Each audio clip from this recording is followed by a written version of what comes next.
Chapter 39. For the enchantress, she did know the European woman in front of her. Not only her, but many people also knew her.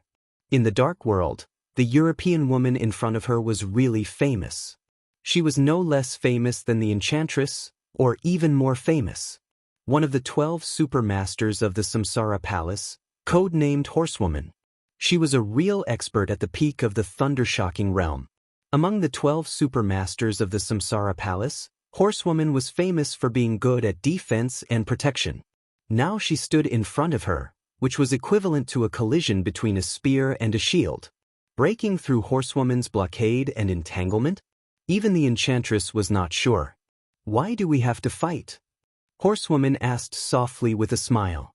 The enchantress froze and instantly noticed something wrong. She frowned and said, "What do you mean?" Horsewoman's appearance was too strange.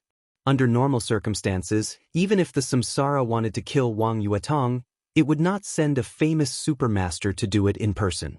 Sending some men of sacrifice to do it secretly was the best way. Even if they failed, they did not have to worry about being exposed. If the Samsara wanted to provoke the Wang family of Beihai, they would not choose Wang Yuetong as the starting point. Since they had already sent a supermaster, wouldn't it be more appropriate to directly target Wang Xingxiao, the heir of the Wang family of Beihai? Her appearance was a little strange no matter how she looked at it. The enchantress frowned tightly. In her heart, she was willing to believe that this had nothing to do with the Samsara. Otherwise, if Horsewoman really wanted to kill Wang Yuetong, the Wang family of Beihai would definitely fight back against the Samsara immediately, regardless of the result today. This was tantamount to a huge conflict in the dark world. The whole dark world would be in turmoil. In the dark world, the Samsara Palace was a very strange organization. No one could even tell when they were founded. It was about 10 years ago that the 12 supermasters began to go their own way with great fanfare. But earlier, there were still traces of the Samsara Palace's activities. About 5 or 6 years ago, the 12 supermasters of the Samsara Palace completely gathered together, and the Samsara Palace leaped to become the top force in the dark world. The mysterious palace master of the Samsara Palace, who had only fought once a few years ago, was definitely an expert in the invincible realm. Otherwise, he would not have been able to suppress so many supermasters at the peak of the thunder-shocking realm. At present, among all the superpowers in the dark world, the Samsara Palace had the most experts at the peak of the thunder-shocking realm. But except for a few exposed supermasters, people knew nothing about the other situation of the Samsara. If the Wang family of Beihai started a war with such a mysterious force, it would have too little information. At that time, there would be endless variables. For the Wang family of Beihai, it would not be a good thing whether it won or lost. Nothing much. Horsewoman shook her head and said, "You've been guarding against me since I showed up today. You didn't even notice the person who was following Wang Yuetong. I'm helpless. Why are you guarding against me? If you were following Yuetong, you wouldn't have shown up here. Why should I guard against you?" The enchantress sneered, but compared to her previous murderous look, her attitude was much gentler. In a hurry, she glanced at Wang Yuetong on the battlefield.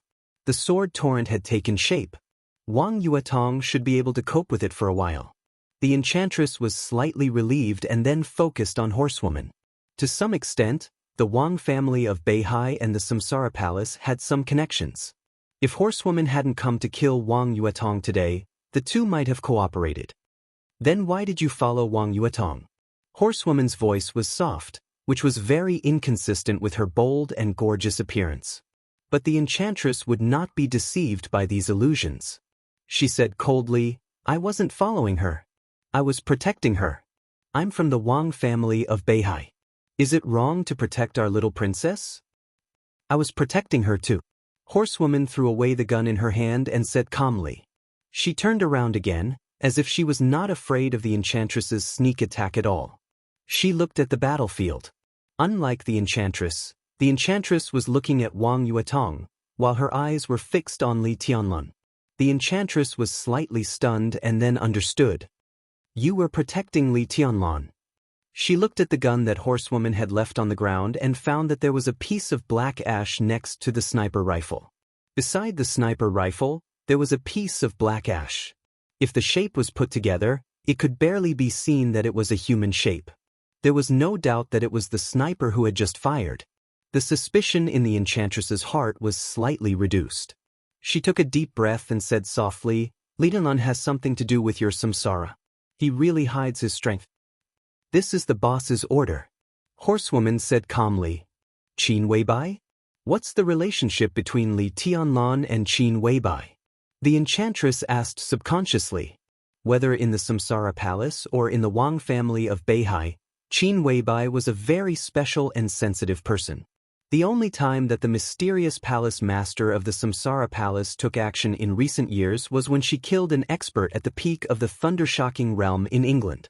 She also saved a delicate and weak Zhongzhou state woman who didn't know martial arts from the demoness who dominated Europe. At that time, the woman was still a young girl. Later, the mysterious palace master recognized the young girl as his younger sister. The young girl's status in the Samsara Palace soared, and the 12 super masters of the Samsara Palace were formally formed. In the current Samsara Palace, many aspects of intelligence showed that the young girl still didn't know martial arts, but she had become a figure in the Samsara Palace second only to the palace master. And that young girl back then was the current Qin Weibai. From the way Horsewoman called her boss, it was enough to show the status between the super masters of the Samsara Palace and Qin Weibai. Many big shots in the Dark World guessed that Qin Weibai might be the military counselor of the 12 supermasters of the Samsara Palace. A military counselor didn't need to be proficient in martial arts. He just needed to be able to give advice. Some people even said that Qin Weibai ranked first among the 12 supermasters of the Samsara Palace, and her mystery was second only to the palace master of the Samsara Palace. Some people also guessed that the palace master of the Samsara Palace coveted Qin Weibai's beauty, so she gave her such great power. However, this kind of saying was absolutely forbidden in the Wang family of Beihai. It was all because of Wang Xiaoyao. Wang Xiaoyao's obsession with Qin Weibai had almost reached the point of losing his mind. For several years, no matter how cold Qin Weibai's words were, he never lost his patience and persisted in pursuing her. Wang Xiaoyao did not hesitate to solve some things that Qin Weibai or the Samsara Palace couldn't intervene in Zhongzhou state.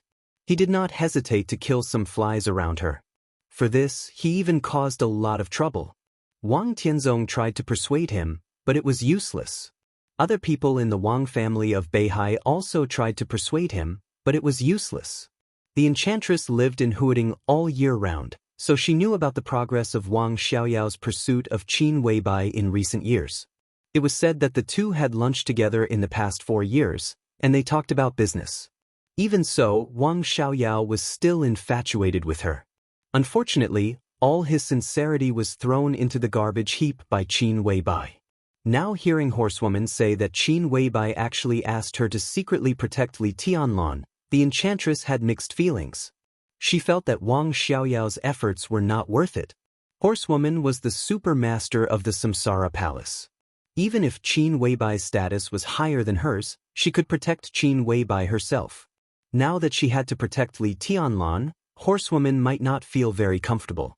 From this, it could be seen how important Li Tianlan was to Qin Weibai. The enchantress had a headache, but she also knew that she would never get any answer from the question she asked Horsewoman. She just said indifferently, "Since our goals are basically the same, why haven't you made a move yet?" As she spoke, she was about to step out and rush to the battlefield. Horsewoman suddenly stretched out her hand, and a bright electric light kept jumping in her palm. The electric light was small, but as soon as it appeared, even the nearby air was extremely distorted. The electric light stopped in front of the enchantress. Horsewoman was expressionless. "You can't go." "What do you mean?" The enchantress's eyes suddenly became cold. "Don't you think it's better to let Li Tianlan save the damsel in distress? I know the unique skills of the Wang family of Beihai. Your unique skills are almost flawless, but they are full of shortcomings. For hundreds of years, you have only pursued one thing, and that is the ultimate explosive force. In the shortest time, you have to completely and unreservedly vent all your combat effectiveness. This is the martial arts purpose of the Wang family of Beihai. Wang Yuedong's move is called Sword Frenzy. But how long can she hold on in the face of the siege of more than a dozen elites? When her sword momentum falls, she will be in danger. Isn't it better for us to see Li Tianlan's performance together? The knight chuckled and stated his purpose with utmost sincerity. Li Tianlan is still in the qi-controlling realm. Not to mention that the dozen elites besieging Yuetong are close to or have reached the peak of the ice-condensing realm. Even the young man and woman are very likely to be in the fire-flaming realm. You want Li Tianlan to save the damsel in distress? The enchantress questioned coldly. In any case, I can keep them alive. There is no harm in trying. Horsewoman smiled. The corner of the enchantress's mouth twitched. Horsewoman was best at defense and protection. With her ability, she could indeed keep Wang Yuetong and Li Tianlan alive. But the enchantress didn't think it was necessary for Li Tianlan to save the damsel in distress. There was something wrong between Wang Yuetong and Li Tianlan. At the end of the maneuver, many people had seen it. If Li Tianlan really succeeded in saving the damsel in distress, what would Wang Yuedong's maiden mind be like? If the two were involved, plus Qin Weibai and Wang Xiaoyao, it would be too messy. The enchantress couldn't let that happen. Facing the jumping lightning, the enchantress took a step forward and said calmly, "Get out of the way. You can't get through." Horsewoman said in an old-fashioned tone, with no smile on her beautiful face. "You and I have our own tasks. Don't play with fire. It doesn't matter." Horsewoman, do you have to fight to the death? The enchantress's eyes grew sharper. Her eyes could be said to be the sexiest and most charming part of her, but at this moment, there was a kind of desperate determination. Horsewoman looked at her seriously and suddenly laughed. "You can attack me, but you can't fight to the death." "Not only me, but military counselor is also nearby." The enchantress's face changed. Military counselor, one of the 12 super masters of samsara. Qin Weibai was also a mysterious character. Otherwise, no one would have regarded Qin Weibai as a military counselor. If the military counselor was really here at this time, it meant that the rumor about Qin Weibai was completely nonsense. Military counselor could appear on this battlefield. How could he not know martial arts? Perhaps his real combat capability was no less than Horsewoman's. And two super masters of samsara protected Li Tianlan together. How willful would Qin Weibai be? There was also Flaming Fire who followed Qin Weibai. After careful calculation, 3 of the 12 supermasters of samsara appeared in Zhongzhou state. Qin Weibai was attentive to Li Tianlan, and the master of Samsara Palace seemed to be extremely attentive to his baby sister. "Are you threatening me?"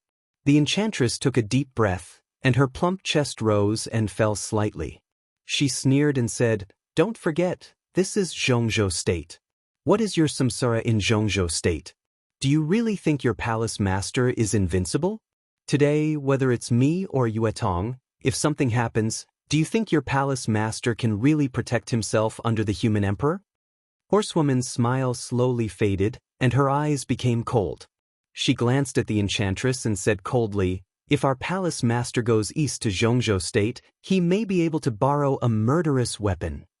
I know you have been secretly colluding with the academics in recent years, but Sai City is not a dog of the academics. Situ Tsangyue can control the murderous weapon Setting Sun in Zhongzhou state, but Setting Sun is related to the fate of the country. Do you think she will lend Setting Sun to your palace master? You're daydreaming." The enchantress's tone became more and more gloomy. Horsewoman stopped talking and just watched the battle closely. On the battlefield, Wang Yuedong's sharp scream suddenly sounded. "Senior brother, watch out." The enchantress's expression changed dramatically, and the lightning rose again. Wang Yuetong, who was besieged by many people, detonated her sword momentum before it reached its peak. The sword energy was like a tide.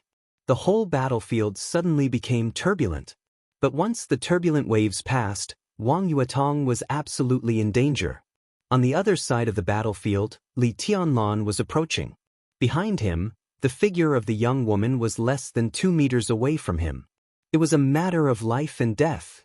Horsewoman and the enchantress rushed forward almost at the same time, and then stopped at the same time, looking shocked. In their sight, Li Tianlan, who was about to suffer a fatal attack, suddenly disappeared. When he reappeared, he was already beside Wang Yuetong. In an instant, the fire rose to the sky, and the sword light flew. The surging sword intent broke out, and the battlefield mixed with broken ice was blurred. But in the blurred scene, there was a sudden storm and the rising sun. No one could see Li Tianlan's sword, but Horsewoman and the Enchantress clearly felt an extremely crazy and vast sword intent spinning wildly in the battlefield. The sword light rushed to the sky, almost tearing the sky apart. At this moment, neither Horsewoman nor the Enchantress cared about the fact that Li Tianlan had re-entered the fire-flaming realm. They were only attracted by the unique skill that Li Tianlan seemed to have hidden intentionally or unintentionally. Such a powerful unique skill really had a kind of invincible demeanor. It was simply, such a sword move can be called the extreme of the sword. The Enchantress stopped and said in a low voice after 2 seconds of silence. Then she felt that the words were a little exaggerated, so she shook her head and said, "No, it's the extreme of the fire-flaming realm." Horsewoman just silently looked at the flamboyant fire that burned the sky like the sun, and praised for the second time, "It's really beautiful." Chapter 40. No one could see Li Tianlan's sword move clearly. No one could describe it because no one could see it clearly. The sharp sword light whistled wildly. At this moment, Li Tianlan was surrounded by fire. The extremely sharp and strong sword intent was ancient and distant, as if it had connected heaven and earth, making it irresistible. "No!" The young woman who failed to kill raised her head and looked at the fire rising in the battlefield. Her face changed dramatically, and there was even a hint of fear in her voice. "No!" In the center of the fire, Li Tianlan's expression was cold, but his pupils were demonic blood red. 2 slender long swords turned with his body, and there were countless shadows on the battlefield in an instant. The raging fire shrank to the limit. In just a second, it expanded to the limit again. The sound of the expanding fire rang in everyone's ears. Li Tianlan and Wang Yuetong's figures had almost completely disappeared, leaving only a huge fireball, roaring and exploding. Large waves of fire spread wildly with Li Tianlan as the center. More than a dozen ice-condensing realm elites who had besieged Wang Yuetong disappeared in the fire before they could even scream. Not to mention corpses, not even ashes were left. What a domineering sword move! Near the battlefield, Horsewoman and Enchantress, who were ready to take action at any time, said in unison. They had tried their best to overestimate the power of this sword move, but they still couldn't believe it when they saw it with their own eyes. Although the person who made the move was still in the fire-flaming realm, in terms of power, this sword move might have completely exceeded the scope of the fire-flaming realm with a taste of thunder. The extreme of the fire-flaming realm. Horsewoman narrowed her eyes and said softly, "Worthy of the name." Enchantress's face changed, and she couldn't speak for a while. All the unique skills of the Wang family of Beihai were about extreme explosive power, which was well known in the Dark World. Their patriarch, Wang Tianzong, was the #1 expert in Zhongzhou State. Even without the human emperor, he deserved to be #1. There were few people in the world who could withstand his instant explosive power. But now Li Tianlan's sword move made Enchantress's scalp tingle. This sword move was also pursuing extreme explosive power. Although it was not the extreme way of the Wang family of Beihai, in terms of power, it was not much worse than the unique skills of the Wang family of Beihai. Such a figure was now involved with a behemoth like the Samsara Palace. If they became enemies in the future, they would definitely be strong enemies of the Wang family of Beihai. The Enchantress hesitated for a moment before deciding not to move. Li Tianlan's sword strike could be said to be peerlessly powerful. With her eyes, she could naturally see that he was still forcibly improving his realm. This meant that Li Tianlan had at least reached the fire-flaming realm before. But according to the data, Li Tianlan was only 19 years old now. A young man with wind and thunder veins who had reached the fire-flaming realm before the age of 19 was as talented as Wang Xingxiao of the Wang family of Beihai. Li Tianlan was a freshman who could kill Lu Xiuwei in the ice-condensing realm. Now that he was forced to the fire-flaming realm, even if she showed up now, it would be meaningless. It was better to hide in the dark and see what other trump cards Li Tianlan had. The frost melted. The storm stilled. The flames dispersed. Li Tianlan appeared in the field again with 2 swords in his hands. Wang Yuetong was not hurt except that her face was pale. Obviously, although Li Tianlan's sword strike was powerful, he controlled it very well and did not affect her at all. Less than 10 meters in front of them were 2 young men and women in the fire-flaming realm. At this moment, both of them were dumbfounded. They looked at the empty scene with incredulity on their faces. Gone, everything was gone. After that sword strike, more than a dozen elites who had just besieged Wang Yuetong seemed to have never existed, and no trace of them could be found. Where are they? The young woman looked at the scene in front of her and subconsciously murmured to herself. The road to hell is long. I think they are still waiting for you. They can't be far away. Li Tianlan held his sword, and his whole body exuded a kind of extremely crazy coldness and killing intent. At this time, he was different from the calmness in the Sky Academy. Now, there was only one feeling that Li Tianlan gave people. Dangerous. Absolutely dangerous. How dare you kill them? The young woman suddenly raised her head and looked at Li Tianlan with hatred in her eyes. There was a trace of ruthlessness in her angry expression. Today's action squadron was the painstaking effort of the couple for many years. 18 experts at the peak of the ice-condensing realm or close to the peak of the ice-condensing realm, plus the couple, made up a squadron. She was number 1, and the young man was number 2. The 18 elites could be said to be their most precious wealth, and also the capital for them to gain a foothold in the organization. But now, all the capital was gone, and they were killed by a sword strike. Number 1's heart seemed to be torn apart, and the pain and despair even made her unable to breathe for a moment. Damn you! She stared at Li Tianlan in front of her and gritted her teeth. Blood flowed down the corner of her mouth, and her expression was distorted. Her charming face was as ferocious as a ghost at this time. The young man, number 2, stood beside number 1 with a crazy look in his eyes. He opened his mouth a few times, and his voice was hoarse. He turned out to be a mute. A mute? Li Tianlan's heart skipped a beat, and he glanced at the pale Wang Yuetong. To trace the origin of these people, this mute might be an obvious feature. Do we need to keep him alive? I don't have much time. Li Tianlan frowned and suddenly asked in a low voice. Wang Yuetong found that as Li Tianlan spoke, the red blood was flowing down the corner of his mouth, and his face seemed to become a little twisted. Wang Yuetong suddenly understood what was going on, and she also knew that Li Tianlan's peak state was in the fire-flaming realm. It was scary to hear that a man who was less than 19 years old in the fire-flaming realm and possessed the wind and thunder veins. But for some reason, Li Tianlan's strength had fallen to the bottom. Now it was a matter of life and death, and he could force himself to return to his peak state. But the pain of bearing the power of the fire-flaming realm with the strength of the chi-controlling realm was like thousands of arrows piercing his heart every minute and second, and it was worse than death. Even if Li Tianlan was strong-willed, how long could he stay in the fire-flaming realm?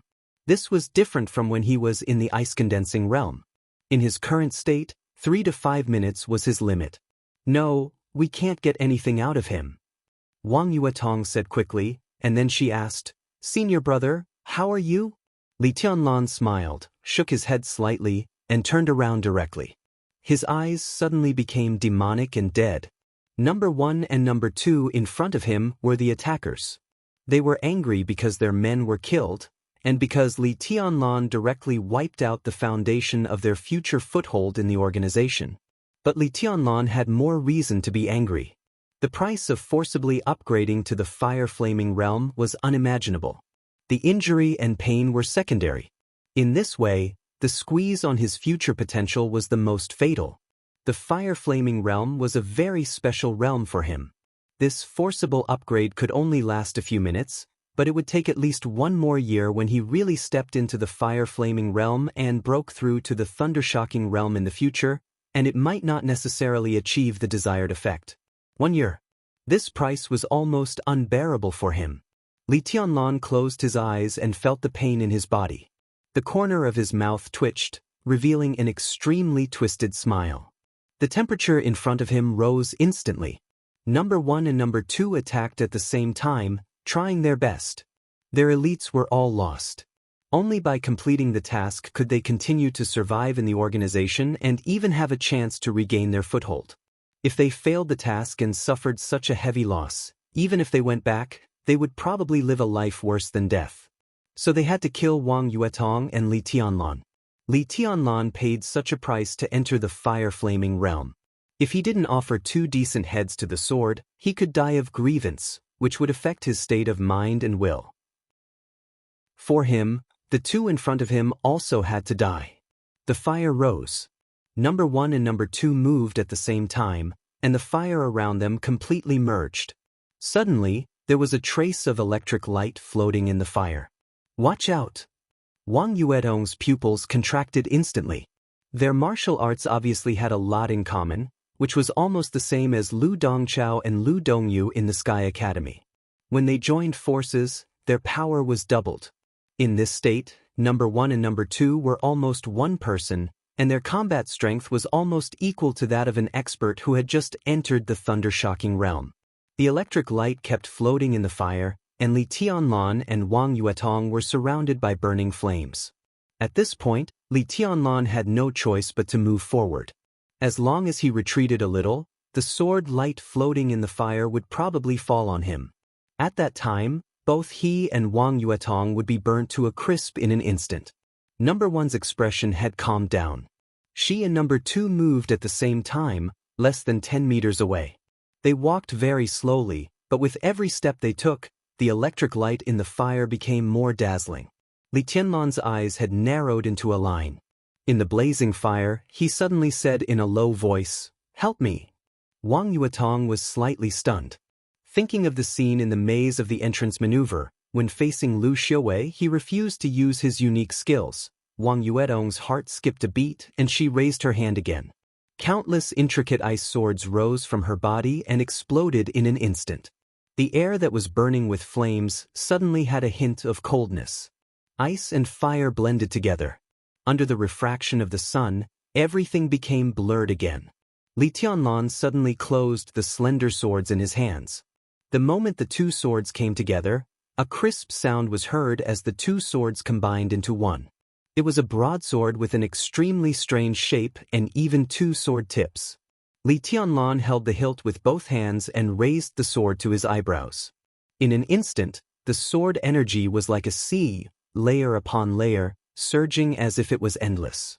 The sword had not been drawn, but the sword energy was everywhere.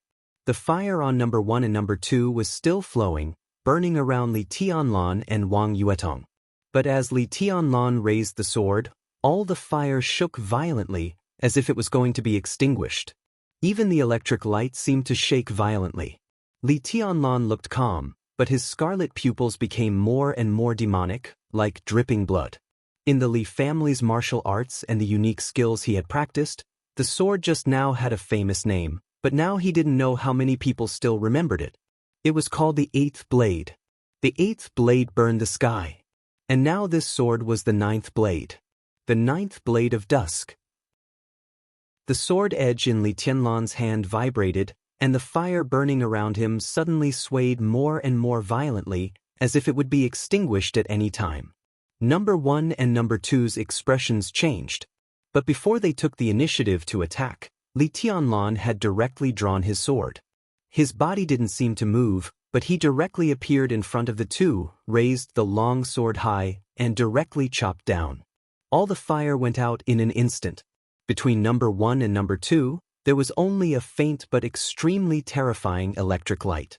The long sword chopped down from above. At first, there was silence. A horrible whistling sound suddenly broke out in the process of the sword edge downward. Everywhere was moving. With Li Tianlan as the center, the air within dozens of meters around him was shaking and twisting violently. The fire rose from dozens of meters in all directions, all gathered toward Li Tianlan, and then disappeared, but the surrounding temperature was rising sharply. Chapter 41. An extreme sense of danger shrouded her heart. Number 1 could no longer hold it in and screamed.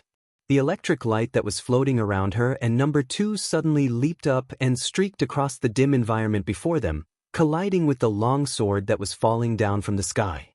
The dim environment in front of them suddenly dissipated. Intense flames suddenly burst out, forming a continuous stretch, all of them surging towards Number 1 and Number 2 in front of them. Number 1 and Number 2 screamed to defend themselves. For a moment, the fire was endless. The flames of the two sides were entangled, and everything around them was pure heat. Only a slender pair of swords surrounded by lightning rushed to the sky, flying higher and higher. Seeing this scene clearly, Number 1's eyes were filled with despair. Li Tianlan's combat strength was far beyond her imagination. But what made it more difficult for her to understand was the weapon in Li Tianlan's hand. She and Number 2's full-force attack turned into lightning, which was almost a fatal blow. As long as the lightning could touch Li Tianlan or the long sword in his hand, the power of the lightning could kill Li Tianlan in an instant. Of course, she could also see that Li Tianlan was forcibly raising his realm. But when his realm was raised to the fire-flaming realm, his physical strength could not keep up. Under the full-force attack of her and Number 2, Li Tianlan had no reason to survive. But the moment when the lightning was about to touch the long sword in Li Tianlan's hand, the long sword in Li Tianlan's hand instantly disintegrated and once again turned into two slender swords. One was held tightly in his hand. As for the other one, it flew high up into the sky with the help of the lightning. Li Tianlan, who was not attacked by Number 1 and Number 2 at all, held the long sword in his hand and swept it across the battlefield full of fire. The 10th blade. Boundless. All the flames were extinguished by the sword, and only a vast sword chi swept towards Number 1 and Number 2's bodies along with the sword's edge. The sword energy was majestic, like raging fire, like thunder, like the thick earth of the sky, like all the phenomena in the world. The 10th blade was boundless. In the martial arts that Li Tianlan cultivated, it was the most destructive sword in the fire-flaming realm. In a desperate battle, its power surpassed that of the 8th blade of Skyburning and the 9th blade of Eventide. Number 1 screamed again. Under this sword, all her feelings seemed to have disappeared, and the only thing she could feel was death. At the moment of life and death, she suddenly turned around and rushed directly to her husband, Number 2. The distance between the two of them was extremely close. With just a turn, Number 1 was already in Number 2's arms. A thick ice wall appeared behind her, and within the ice wall, raging flames raged. The look of despair on Number 1's face was still the same, but the look in her eyes had softened. The deadly flash of the sword behind her seemed to have disappeared from her mind. She just looked at Number 2's face, as if she wanted to carve this face she had known for so many years into her soul. The long sword and the sword chi swept across. The ice wall instantly shattered, and the flames disappeared. The sharp edge of the sword flashed across Number 1's waist. Blood sprayed everywhere. Number 2 felt the weight in his arms lighten. Looking at his wife's lifeless eyes, he opened his mouth wide. But as a mute, before he could scream, Li Tianlan's figure flashed and appeared directly behind him. Without any hesitation, he raised his sword and pierced it into Number 2's back. What Number 1 did at the last moment was sentimental, but it was clearly meaningless. The long sword pierced in and then pulled out. Li Tianlan looked at Number 2, who had fallen to the ground with his wife's upper body in his arms. His face was full of chilling indifference. Resolute, decisive, ruthless, mysterious, and powerful. Enchantress, who saw all this, felt her scalp go numb.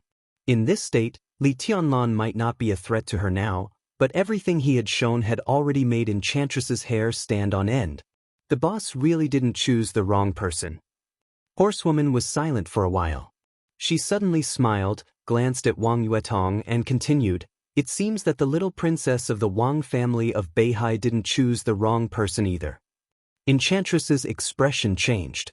Looking at Wang Yuetong, whose eyes were blank and blurred, she sighed in her heart, and her face became extremely ugly. The long sword that had been flying in the air finally fell back. Along with the long sword, Li Tianlan's extremely strong aura also fell. Almost in the blink of an eye, his strength fell from the fire-flaming realm to the chi-controlling realm. His face was pale. With the help of Wang Yuetong, he picked up the long sword that had fallen to the ground. After gathering the human emperor, he put it back into his sleeve. After doing all this, Li Tianlan finally couldn't hold it anymore. He directly sat on the ground, panting violently. As he panted, a large mouthful of blood gushed out of his mouth, and he couldn't stop it at all. "Senior brother." Wang Yuetong's frightened voice sounded with a sobbing tone. She held Li Tianlan tightly in her arms and covered Li Tianlan's mouth with one hand. Big drops of tears fell from her eyes, and her body trembled more violently than Li Tianlan's. "Senior brother, don't scare me." Li Tianlan looked at Wang Yuetong's tender white palm that was stained with his blood. He closed his mouth tightly and swallowed the blood back, one mouthful at a time. He shook his head at Wang Yuetong, his face calm, but he couldn't speak. Wang Yuetong's little face was covered with tears. Until now, she seemed to wake up from a dream. She quickly tore off a few buttons on her clothes, crushed them, and poured several kinds of powder from the buttons. "Senior brother, eat it. It's good for your injury." Li Tianlan glanced at her, opened his mouth, and let Wang Yuetong pour the powder into his mouth. Then he swallowed it with blood. Wang Yuetong held Li Tianlan in her arms and continued to cry, like a little tabby cat that had just been abandoned by its owner. "That's the blessing potion of our Wang family of Beihai. At worst, it can suppress Li Tianlan's injury." In the woods, the enchantress looked at Horsewoman, who was obviously hesitant, and said in a calm tone. Horsewoman's face visibly relaxed when she heard that. Without hesitation, she said flatly, "Goodbye." It was not that she couldn't appear in front of Li Tianlan, but that this place was very close to the garden party. Wang Xiaoyao and other experts of the Wang family of Beihai were probably coming soon. Horsewoman's action of stopping the enchantress from helping Li Tianlan was obviously not pleasing to the Wang family of Beihai. If she didn't leave at this time, with Wang Xiaoyao's domineering character, it was inevitable that there would be a conflict after he learned the whole story. When Horsewoman's figure completely disappeared, the enchantress sighed and slowly walked out of the woods. Wang Yuetong, who was holding Li Tianlan and sobbing, was stunned when she saw the enchantress. Then she wiped her tears and turned her head to the side with a straight face. "What's wrong? Are you angry with Sixth Sister?" The enchantress had mixed feelings, but she still came to Wang Yuetong with a smiling face. Wang Yuetong shook her head and said nothing. The enchantress felt bitter inside. She glanced at Li Tianlan, whose face was gradually calming down, and said softly, "Tianlan, are you feeling better?" "It's not a big deal." Li Tianlan looked calm. As he opened his mouth, blood spilled from the corner of his mouth. "Thank you for your concern, teacher. Didn't I say to call me Sixth Sister from now on?" The enchantress raised her eyebrows slightly and looked at Li Tianlan, who still looked calm. Her eyes flickered, and she suddenly said playfully, "Tianlan, with your strength, if you want to leave, I'm afraid those people just now can't stop you, and you don't have to pay such a big price to save Yuetong. Tell me, why do you risk your life for our little princess? Do you like her?" Sixth Sister. Wang Yuetong's face, which was about to cry, turned red and subconsciously held Li Tianlan in her arms. Li Tianlan was stunned and sat up from Wang Yuetong's arms. He said flatly, "This is what I owe Wang Yuetong." The enchantress and Wang Yuetong were stunned at the same time. "Is it just because of this? If so, no matter how much you owe her before, you have paid it back today. What will you do in the future?" The enchantress asked again without batting an eyelid. "In the future?" Li Tianlan glanced at the enchantress. The enchantress's charming eyes were so deep that people couldn't see what she was thinking. "What future?" Li Tianlan laughed at himself. He struggled to stand up, looked at the pale and nervous Wang Yuetong, and said softly, "From now on, you and I don't owe each other anything." He nodded and turned to leave directly. Wang Yuetong sat where she was, as if she had been struck by lightning. It was not until Li Tianlan walked nearly 10 meters away that she said in a trembling voice, "What do you mean?" Li Tianlan didn't answer, nor did he look back. Since the Li family and the Wang family of Beihai had different paths, It was the best choice for him and Wang Yuetong to be strangers in the future. He walked silently and staggered a little, but he kept moving forward. In Wang Yuetong's eyes, he was getting farther and farther away. Looking at his back, Wang Yuetong could no longer hold back her tears, which had already been stopped, and they gushed out. She suddenly stood up, looked at Li Tianlan, and was about to chase after him, but was pulled by the enchantress, whose eyes were a little cold. Wang Yuetong struggled with all her strength, but she couldn't break free. She cried more and more sadly. Looking at Li Tianlan's figure getting farther and farther away, she cried again, "What do you mean? Li Tianlan, tell me, answer me." Chapter 42. Even though he took the healing medicine of the Wang family of Beihai immediately after the war and managed to suppress his injury, it did not mean that his internal injury did not exist. Before school started, he risked his life with Qin Ku. In the entrance maneuver, he risked his life with Lu Xiuwei. Today, he risked his life with 2 fire-flaming realm experts who came out of nowhere for Wang Yuetong. The 3 fights were against different enemies.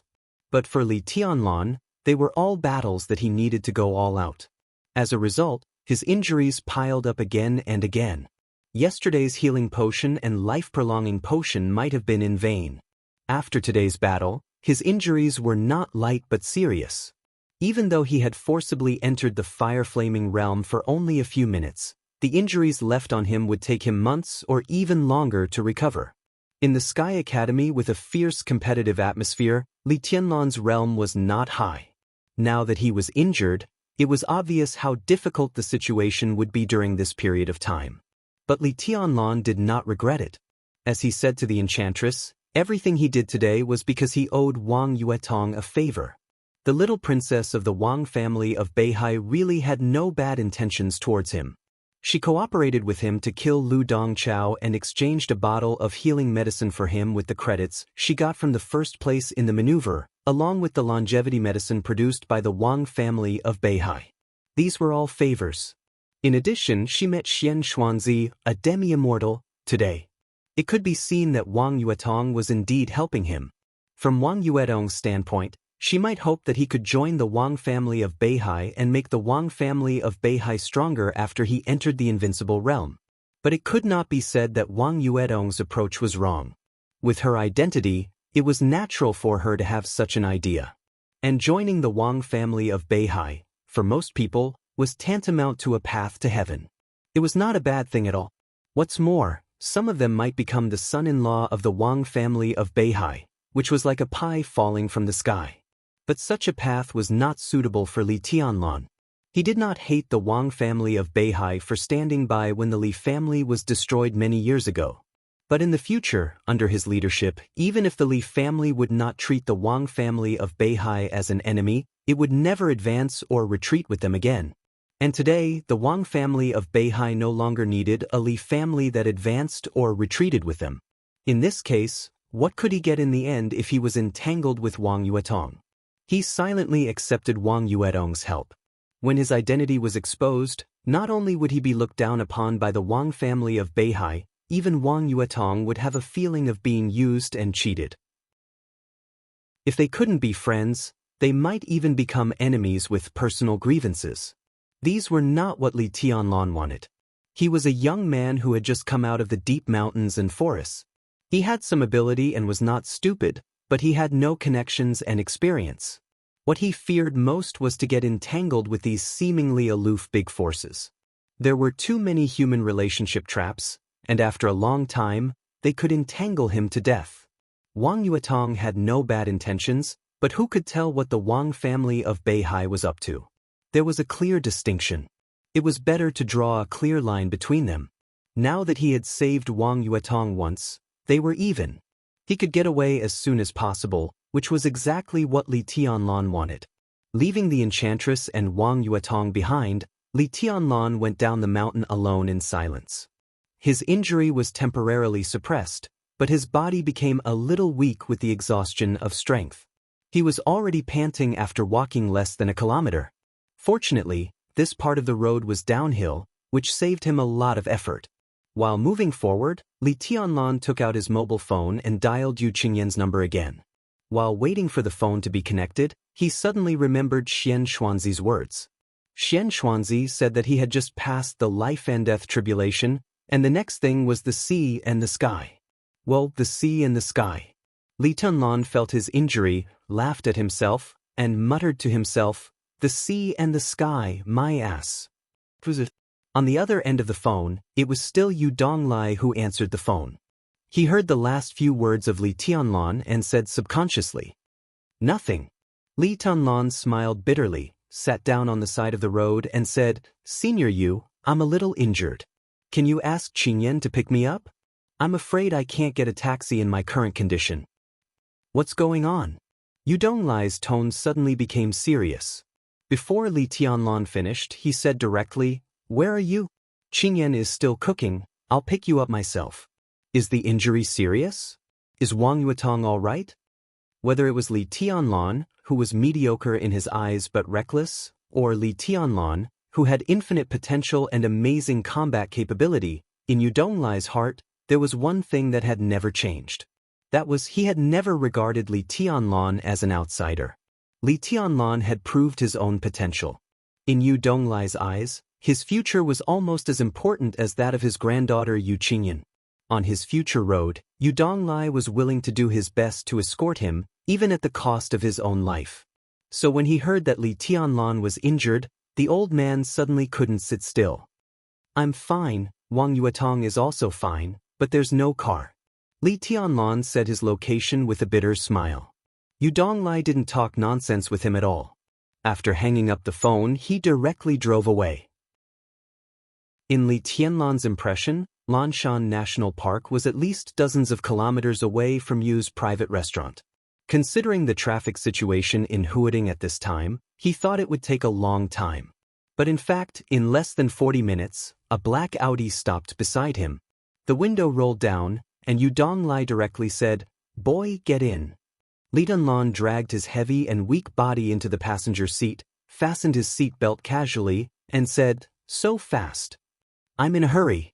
Who knows if someone will attack you during this time. I ran a few red lights on the road, but it's not a big deal." Yu Donglai shook his head. He was old, but his actions were extremely straightforward. He skillfully turned the car around, and the Audi went straight down the mountain. "What's the matter with Wang Yuetong?" Yu Donglai drove the car. After the assassination, it was normal that Wang Yuetong was not there. But when Li Tianlan was seriously injured, the Wang family of Beihai didn't make any arrangements and let him sit here and wait alone, which was not in line with the style of the Wang family of Beihai. As the leading wealthy family in Zhongzhou State, for many years, countless people had been angry at the strength and domineering of the Wang family of Beihai. But that was just the silent criticism from different standpoints. In terms of normal human relations, the Wang family of Beihai would hardly let people find any fault. Li Tianlan shook his head and said softly, "I can't bear too much affection. I just don't owe each other anything. That's the best result." Yu Donglai was slightly stunned. He subconsciously glanced at Li Tianlan with a serious look. In his sight, Li Tianlan's expression was calm, without frustration, regret, or unwillingness. The sunlight outside the window shone into the car. Li Tianlan tightly pursed his lips and looked firm. Yu Donglai sighed softly. The case of treason caused heavy losses to Zhongzhou State and also hurt the Southeast Group. At the time of the incident, the Wang family of Beihai was indeed facing a crisis. It was reasonable for them not to take action. There was nothing to say. What made it hard for these old people to let go was the rapid silence after the uproar of the Wang family of Beihai after the case of treason. After many years, people like Yu Donglai, who used to be part of the game, had become outsiders. But Li Tianlan's identity as a part of the game could not be changed. His attitude toward the Wang family of Beihai was even related to whether he had a narrow escape or a narrow escape. Thinking of this, Yu Donglai felt that he needed to persuade him. "Boy, do you have a knot in your heart that is hard to untie?" To the Wang family of Beihai. "Every man for himself, and heaven and earth destroy him." Li Tianlan smiled. "There's nothing to say. But it has happened. The Wang family of Beihai and the Li family can't go back." He looked at the prosperous scenery outside the window and muttered to himself, "We don't owe each other anything. We don't owe each other anything."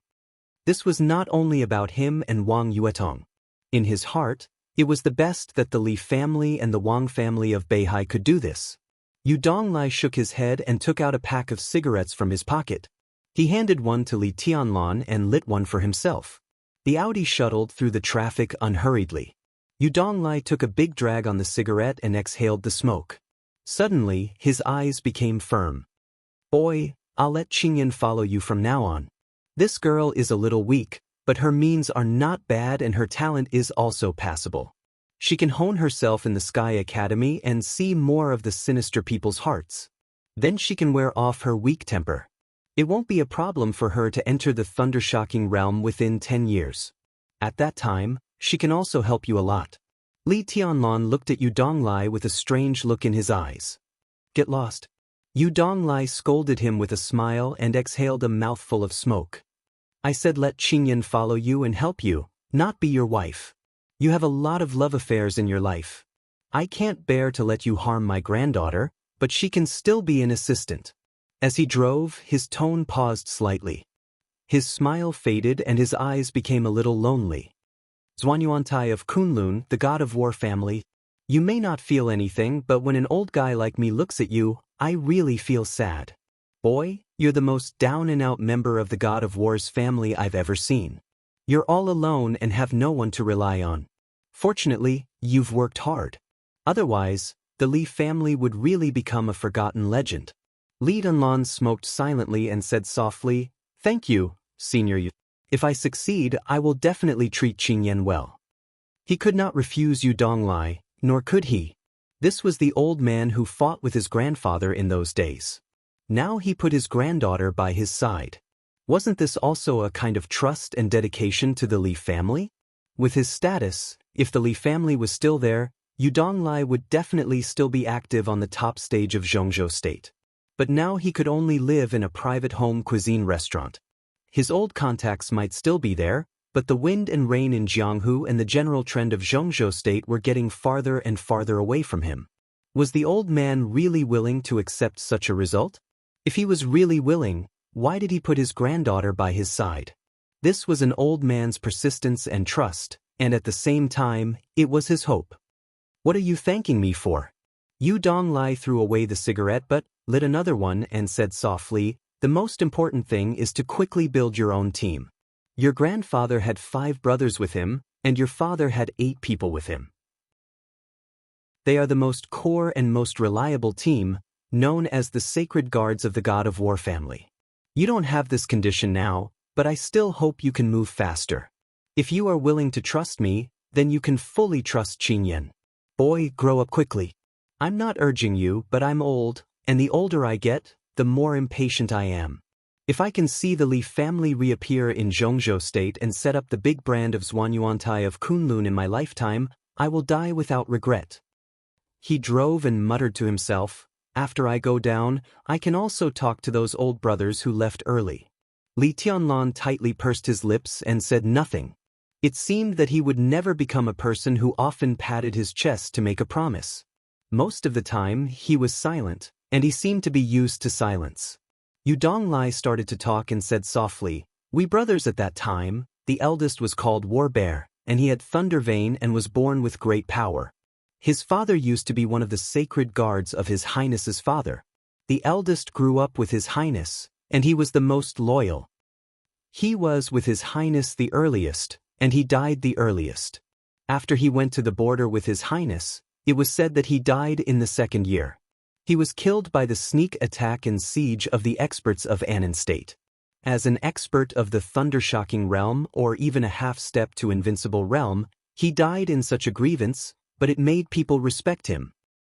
The second was called Sirius, and he was an assassin with wind vein. He came and went like a ghost, and he was the most ferocious and cunning. Many of Quangtu's assassination skills were taught by Sirius. After Quangtu committed treason, His Highness was held accountable. The second was disheartened and went abroad. Later, he was also accused of treason. But he was alone, and he had nothing to worry about. In those years, he was a lone ranger in the Dark World, and he was famous in the Dark World. But 5 years ago, the second took a task to assassinate a person in Africa that he couldn't afford to offend. After the task failed, he also died. He was killed in 3 moves. This was the second brother who had the best relationship with me when I was young. When I heard the news, I almost went to Africa. But I couldn't go, and it was useless to go there. So I could only stay in my small restaurant and muddle along. The third was called Qing Dai, and she was the third sister. She was a real expert in intelligence work. The third sister had 2 sons.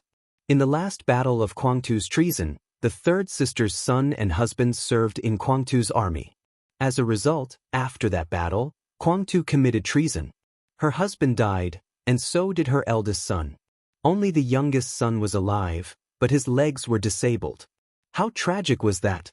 When His Highness went to the border, the third sister didn't even show up, and she had no contact with me for many years. I guess she had a grudge against Kwangtu, which was understandable. But it was a pity that such a beautiful woman when she was young became old. She died of brain cancer 3 years ago. When she died, she didn't even let her family come to tell me about her death. This kind of ruthlessness was not the third sister who risked her life to save me with the second brother when I was in a tight encirclement. The fourth is me, code-named Poison Doctor. I have been with His Highness for the longest time, and my progress is the slowest. When I met His Highness, I was still doing scientific research in the biological laboratory of Zhongzhou State. I knew a little about martial arts, and the ice-condensing realm was just SOS. Once I made a research report, and somehow I was targeted by a foreign dark force. They sent a squadron led by a thunder-shocking realm expert to kidnap my family. In order to save me, His Highness chased that group of people for nearly 800 kilometers. The lives of our family were saved by His Highness. Since then, I have been with His Highness. My strength is average, but my means of using poison are passable. Gradually, I also have some fame in the Dark World. When Kwangtu committed treason, my son and daughter-in-law were also in Kwangtu's army. My son was an officer, and my daughter-in-law was a military doctor. After that war, they also died, leaving only me and Qingyan. When His Highness left, I went to see him off, but I didn't follow him. I don't know if His Highness will blame me for so many years. I don't hate His Highness, nor Kwangtu, but I am not reconciled. I don't believe that Kwangtu would commit treason. I can't let my son die so inexplicably. I really can't. Yu Donglai lit the third cigarette. His voice was hoarse, as if he was crying. Li Tianlan took a deep breath and opened his mouth. He wanted to say something, but he couldn't say a word. He knew who Yu Donglai was talking about. His grandfather once said that he was the old brother who had followed him for the longest time. After his death, Li Tianlan was just 2 years old. He had long forgotten the old man's appearance, but he knew that after the old man's death, it was his grandfather who dug the grave and set up the monument. He was buried in the unknown cemetery behind the border camp. Next to the old man's grave, there was an empty grave. When he was a child, Li Tianlan had never known for whom the empty grave was erected. It was not until more than a year ago when he secretly returned to the border from the desert in Beijing that his grandfather laughed and said that the empty grave was prepared for himself that night, when he was half drunk. Li Tianlan had also seen the old man's children, a son and a daughter. In his memory, the uncle was quite tall and strong, and the aunt was plain but gentle. But now, the old man's children also died at the border one after the other, less than a month apart. They were loyal and had no regrets, but in the end, they didn't have a good end and had no descendants. Whose responsibility was it? The Li family had failed them and many people, such as Yu Donglai now, Qing Dai who died of illness a few years ago, and the 120,000 soldiers who were wiped out with his father's treason, as Gu Yunxia said. These old scores were all engraved in Li Tianlan's heart, dripping with blood and deeply engraved in his bones. Kunlun City. Prince Group. Li Tianlan narrowed his eyes slightly to hide the demonic red light in the depths of his pupils, and murmured softly, "There will be an explanation, there will be." Yu Donglai patted Li Tianlan's palm and didn't speak. "Senior Yu, where is Lao Wu?" Li Tianlan was silent for a while and continued to ask. Lao Wu, he is the youngest of the 5 of us, just over 60 years old this year, right? When he was with His Highness, he could even be regarded as a young man. His code name was Fireman, known as the strongest expert in the fire-flaming realm. Until the end, he never entered the thunder-shocking realm, but 8 or 10 people at the peak of the thunder-shocking realm died in his hands. Because he was young, he was sent by His Highness to serve as the second-in-command in Quangtu's army. When Quangtu committed treason, the border was chaotic and there were constant conflicts. He was on another front. But after Quangtu committed treason, as the second-in-command of the army, Lao Wu was also held accountable and was directly thrown into the desert prison by the people of the Prince Group. There has been no news for many years, and no one knows whether he is dead or alive. At that time, His Royal Highness once said that among the 5 of us, Fireman was the first in terms of talent and was truly invincible. It is estimated that this sentence was one of the important reasons why Old 5 was finally sent to the prison in the desert of the northern frontier. Yu Donglai sighed softly. When he said this, his tone was not so angry or hateful, only a kind of numbness and sadness close to despair. Army? Li Tianlan repeated. Yes, the army. Zhongzhou State Border Praetorian Corps. 20 years ago, your father was the commander of the army. At that time, both father and son entered the decision-making committee, which symbolized the pinnacle of power in Zhongzhou State. With one family and one clan, they guarded the peace of a city and a country. How prominent was it? Who dared to disobey? Yu Donglai's eyes were in a trance, full of memories. Li Tianlan's body stiffened slightly, and then returned to normal. I'm old and I like to talk nonsense. I've had thousands of words to say over the years, but I can't find the right person to say them to. When I first met you, you hid too deeply. I thought you were an idiot, and I was not in the mood to say it. Now it's different. Where is an idiot? You are clearly a genius. Boy, don't let us old guys down, please. Yu Donglai shook his head violently and laughed. Li Tianlan nodded silently and said nothing. By the way, Yu Donglai held the steering wheel and turned a corner. Suddenly, he said, the map of God of War of Zhuanyuantai of Kunlun is known as the Bible of martial arts in the world. Which chapter of the map of God of War do you cultivate? The map of God of War. That was the supreme treasure of martial arts that represented all the martial arts inheritance of Zhuanyuantai of Kunlun.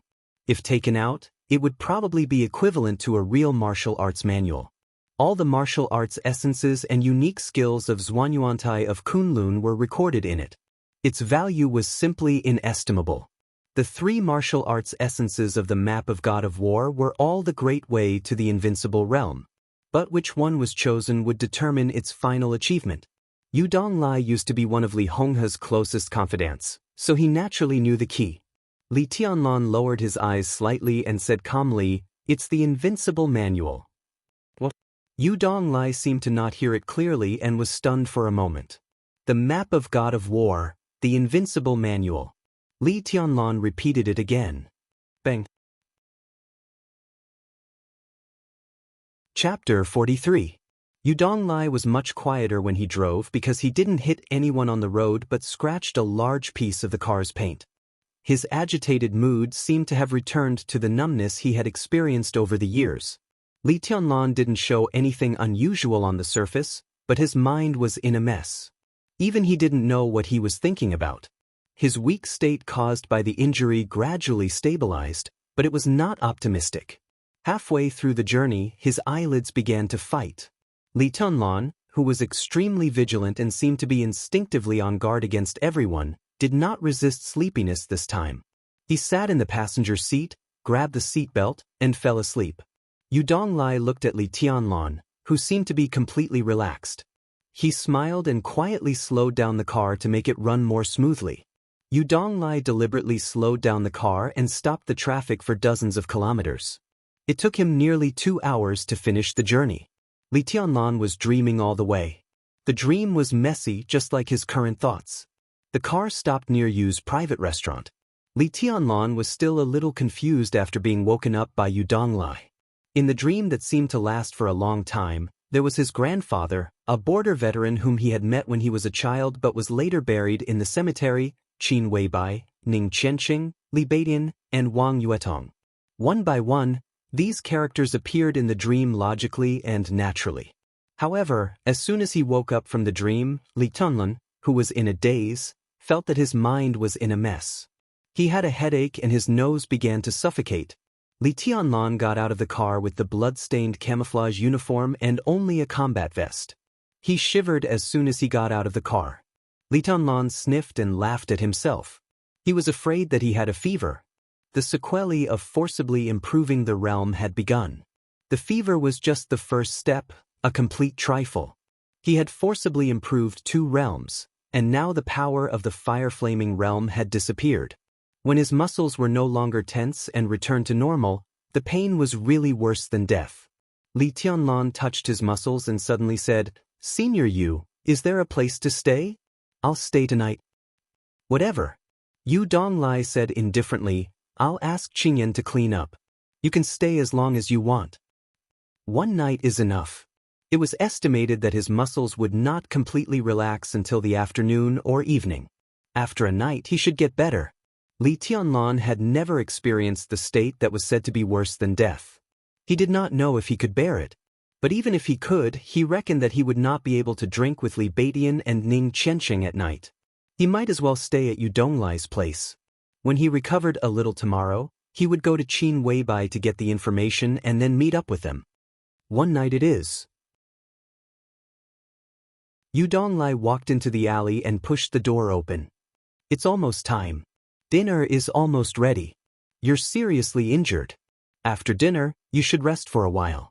I'm going to the garden party." Li Tianlan stopped. Yu Donglai seemed to know what he wanted to ask and said directly, "We have to know who the attacker is. Besides, didn't you want to be even with Yuetong? In that case, I'll bring back some compensation. You've paid back what you owe her. But this is a life-saving grace, so she'll owe you now. That's not good either. Today, I'll make sure that both of you don't owe each other anything." Li Tianlan was silent for a while and said indifferently, "That's fine." With his back to Li Tianlan, Yu Donglai slightly raised the corner of his mouth with a complicated smile. Wang Yuetong was such a stunning woman. How could this guy be so hard-hearted? Yu Qingyan, who was cooking in the kitchen, saw Li Tianlan walk into the yard. She was a little happy and ran out with a charming smile and called him brotherly. Her eyes were innocent and filled with pure gratitude. She was in second place in the entrance maneuver this time. The reward of 50 credits was a complete surprise. Yu Qingyan was not weak. She entered the ice-condensing realm at her age and was almost a fire-flaming realm expert before the age of 25. If there were no accidents, it would not be a problem for her to enter the thunder-shocking realm at her peak. But what she had learned were all killing methods, which could not be used in the entrance maneuver. Therefore, the second place in the entrance maneuver was like a pie falling from the sky for Yu Qingyan. In her original plan, she would be satisfied if she could enter the top 50. Yu Donglai was known as the poison doctor. His unique skills were naturally closely related to poison. Yu Qingyan had received his impartation, but it was not very useful in an environment where killing was prohibited.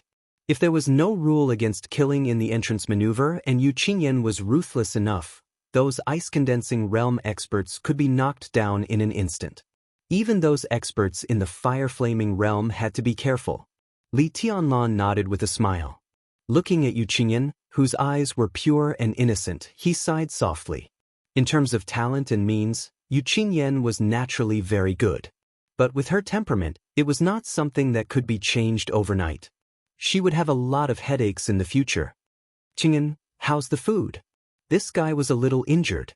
"I took the ice glass I hid in the cellar and boiled it. We'll add soup for lunch," Yu Donglai said with a smile. Then he explained to Li Tianlan, "This girl has inherited all my culinary skills. It's a little like the pupil has surpassed the master. My private home cuisine restaurant is not big, but it has a lot of reservations. Several important guests came here for dinner, and it was this girl who made the dishes. You can try it later. I'm sure you'll be satisfied." Li Tianlan nodded. Looking at Yu Qingyan, who turned around and trotted to the cellar, He did not stand on ceremony and said with a smile, "Senior Yu, such a precious thing as ice glass is in the cellar? Is it edible?" Ice glass was an extremely precious plant. It liked the cold and was shaped like a lotus. It grew in a world of ice and snow all year round and was really a great tonic. Making soup was just one of its uses. Li Tianlan had seen records about ice glass in a book in the border camp. If ice glass was used as medicine with several other plants, its effect could almost be compared to the legendary gold elixir. It was the top holy thing for healing. "Don't worry. I've done something in the cellar. When your injury is healed, I'll take you down to have a look." Yu Donglai smiled and led Li Tianlan into the dining room in the yard. He took out a jar of wine from the corner and then went to the kitchen to bring back 2 dishes. "Let's drink first and eat when we're ready." He sat opposite Li Tianlan and smiled. He opened the wine and poured it into the celadone bowl in front of Li Tianlan. He used a bowl instead of a cup.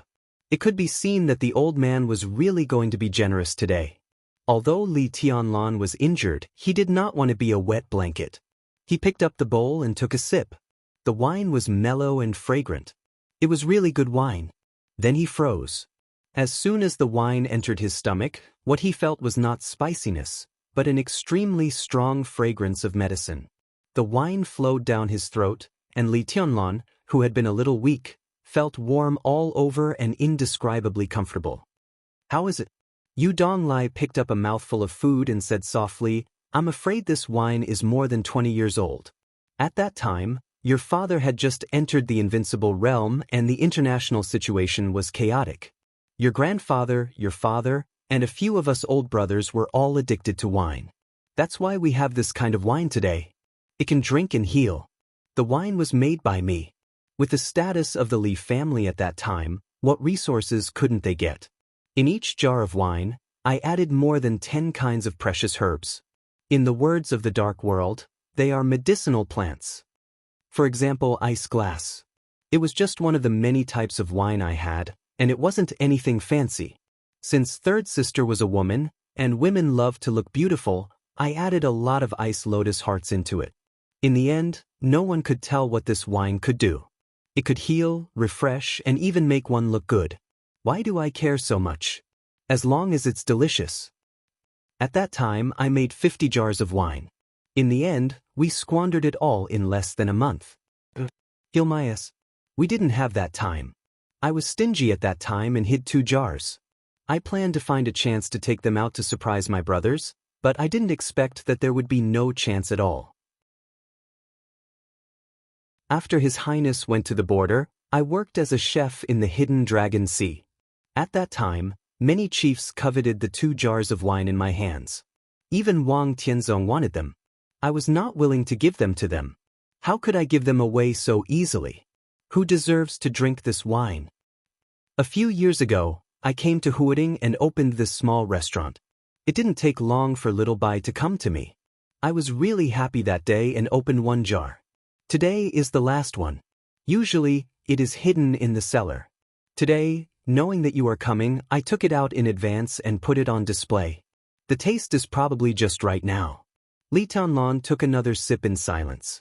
The wine was mellow with a hint of coolness. It soaked into his heart and lungs. The strong fragrance of medicine swept his taste buds again from top to bottom. "Good wine." Li Tianlan nodded slightly and said softly, "Hey, Sister Yuetong? Didn't Grandpa say that you wouldn't come?" Yu Qingyan's sweet voice suddenly sounded from the yard. Li Tianlan raised his eyebrows subconsciously and was indifferent. Yu Donglai turned around and glanced at the small yard. Wang Yuetong was standing in the yard, biting her lip and seeming to be hesitant. Her aggrieved and worried look was really more beautiful than a flower, which made people feel pity for her. Yu Donglai suddenly smiled and said softly, "I said that you are destined to have a peach blossom. Look, the little princess has come to your door." Li Tianlan took a sip of wine and said nothing. "Don't be confused.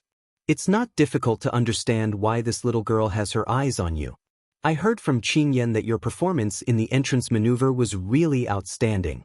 You have the wind and thunder veins and killed the enemy across realms. No matter how prominent Wang Yuetong's identity is, she is still a young girl at the age of love.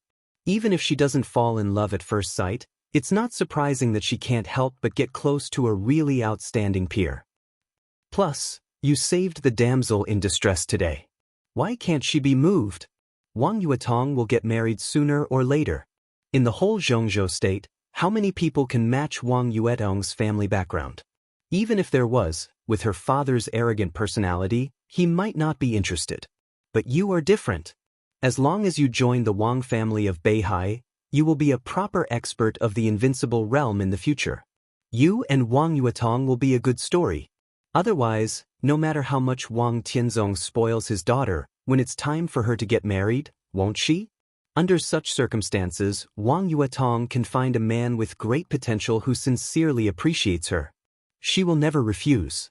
It's natural that she has her eyes on you. But if it's just like that, then it's nothing.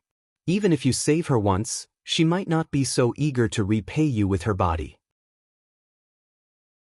At most, she might be a little moved, and then there will be some tentative contact. But you, boy, just saved her life and you want to be even with the Wang family of Beihai. You really want to be even, but what's the difference between this method and loosening the reins? It's so brilliant. You've outsmarted yourself. Not to mention Wang Yuetong, even a strong woman who has been through hardships and seen big scenes can be teased to death by you. Look, you've just arrived and you've come to my door? You've overreached yourself. I guess this girl has quarreled with Wang Xiaoyao because of this. Li Tianlan's mouth muscles twitched. He suddenly felt that the good wine in front of him was tasteless. He picked up the bowl and put it down, smiling bitterly. I didn't tease her. It doesn't matter what you think about this kind of thing. It's the truth anyway.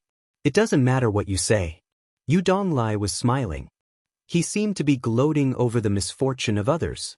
Li Tianlan's expression was stiff and he was lost in thought. In the yard, Wang Yuetong, who had chatted with Yu Qingyan, seemed to have finally plucked up her courage and walked into the restaurant step by step. The sound of high-heeled shoes tapping on the ground was getting closer and closer. Finally, she entered the door. The little princess of the Wang family of Beihai, who had changed her clothes, stood quietly at the door. She pursed her lips, feeling a little wronged and uneasy. She looked at Li Tianlan with burning eyes. Li Tianlan only felt dizzy. He deliberately turned his head away and did not look at her. Wang Yuetong hesitated again and finally walked to Li Tianlan step by step. The natural fragrance of a young girl slowly drifted over, and Wang Yuetong's soft and aggrieved voice also rang in Li Tianlan's ears. Senior brother, how's your injury? Li Tianlan had mixed feelings. He wanted to say something, but when he thought of the complicated involvement that might occur in the future, he simply gritted his teeth and hardened his heart. He looked cold and said nothing. Wang Yuetong waited for a while and did not get an answer. She bit her pink and red lips hard, and tears seemed to be swirling in her eyes. Why did you do this to me? Did I provoke you? Li Tianlan drank up the wine in the bowl and still kept silent. Such a delicate and stunning beauty looked aggrieved at this time. Yu Donglai could not bear to see such a scene. He coughed dryly. He was thinking of smoothing things over. The sound of high-heeled shoes tapping on the ground outside the door rang again. Everyone looked up at the same time. Yu Donglai's expression was strange.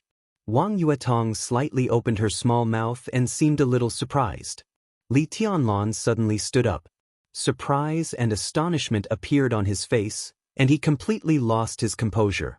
A woman that could not be described with any gorgeous words walked into the yard lightly. She wore a small black suit, a white shirt, trousers, and high-heeled shoes. Her long black and beautiful hair casually fell on her shoulders. She wore no makeup and no decoration, but she was as beautiful as a painting. Her beauty was beyond imagination. Her steps were a little hurried. Bathed in the sunshine outside the window, she stepped over the flowers in the yard and went straight to the dining room. She was so beautiful and peerless. Li Tianlan stared at her blankly, completely dumbfounded. Wang Yuetong bit her lips, feeling more and more aggrieved. She even felt like an ugly duckling standing in front of a swan, and for the first time, she felt a little ashamed. In terms of appearance, she might not lose to this woman who suddenly appeared. But the elegant and quiet calmness and gentleness of this woman were not something that a girl of Wang Yuetong's age could have. This kind of charm was enough to make any man lose himself in an instant. Wang Yuetong knew this woman. Qin Weibai. This was the woman that second uncle yearned for even in his dreams but was unable to obtain. In the past, Wang Yuetong only envied her unparalleled charm. But at this moment, she had some feelings of jealousy for the first time. Qin Weibai walked into the dining room and looked straight at Li Tianlan, her eyes bright. Wang Yuetong, who was closest to Li Tianlan, took a step back subconsciously. Then she suddenly reacted and flew into a rage. Like a cat whose tail had been stepped on, her little face turned red. Li Tianlan finally came to his senses and stammered. Looking at the dreamy woman in front of him, he did not know what to say. He raised his hand, subconsciously scratched his head, and giggled. Chapter 44. He dreamed of her and tossed and turned restlessly. Plus, he was a little hesitant. Li Tianlan undoubtedly had this kind of complicated and simple mentality towards Qin Weibai. Before he met Qin Weibai, he didn't know what love at first sight was. But when he saw her get out of the car at Huading railway station that day, Li Tianlan understood. He told himself at that time that she was the most perfect woman. If there was a fairy who was so beautiful that she seemed to be above the mortal world, it should be her. After a day of contact, they chatted and video-chatted thousands of miles away. Qin Weibai asked Li Tianlan if he missed her. How could he not? He thought so much that he almost went berserk, but what else could he do other than think? Could he really have such a woman? Was she really something he could have now? He couldn't be blamed for worrying about personal gains and losses.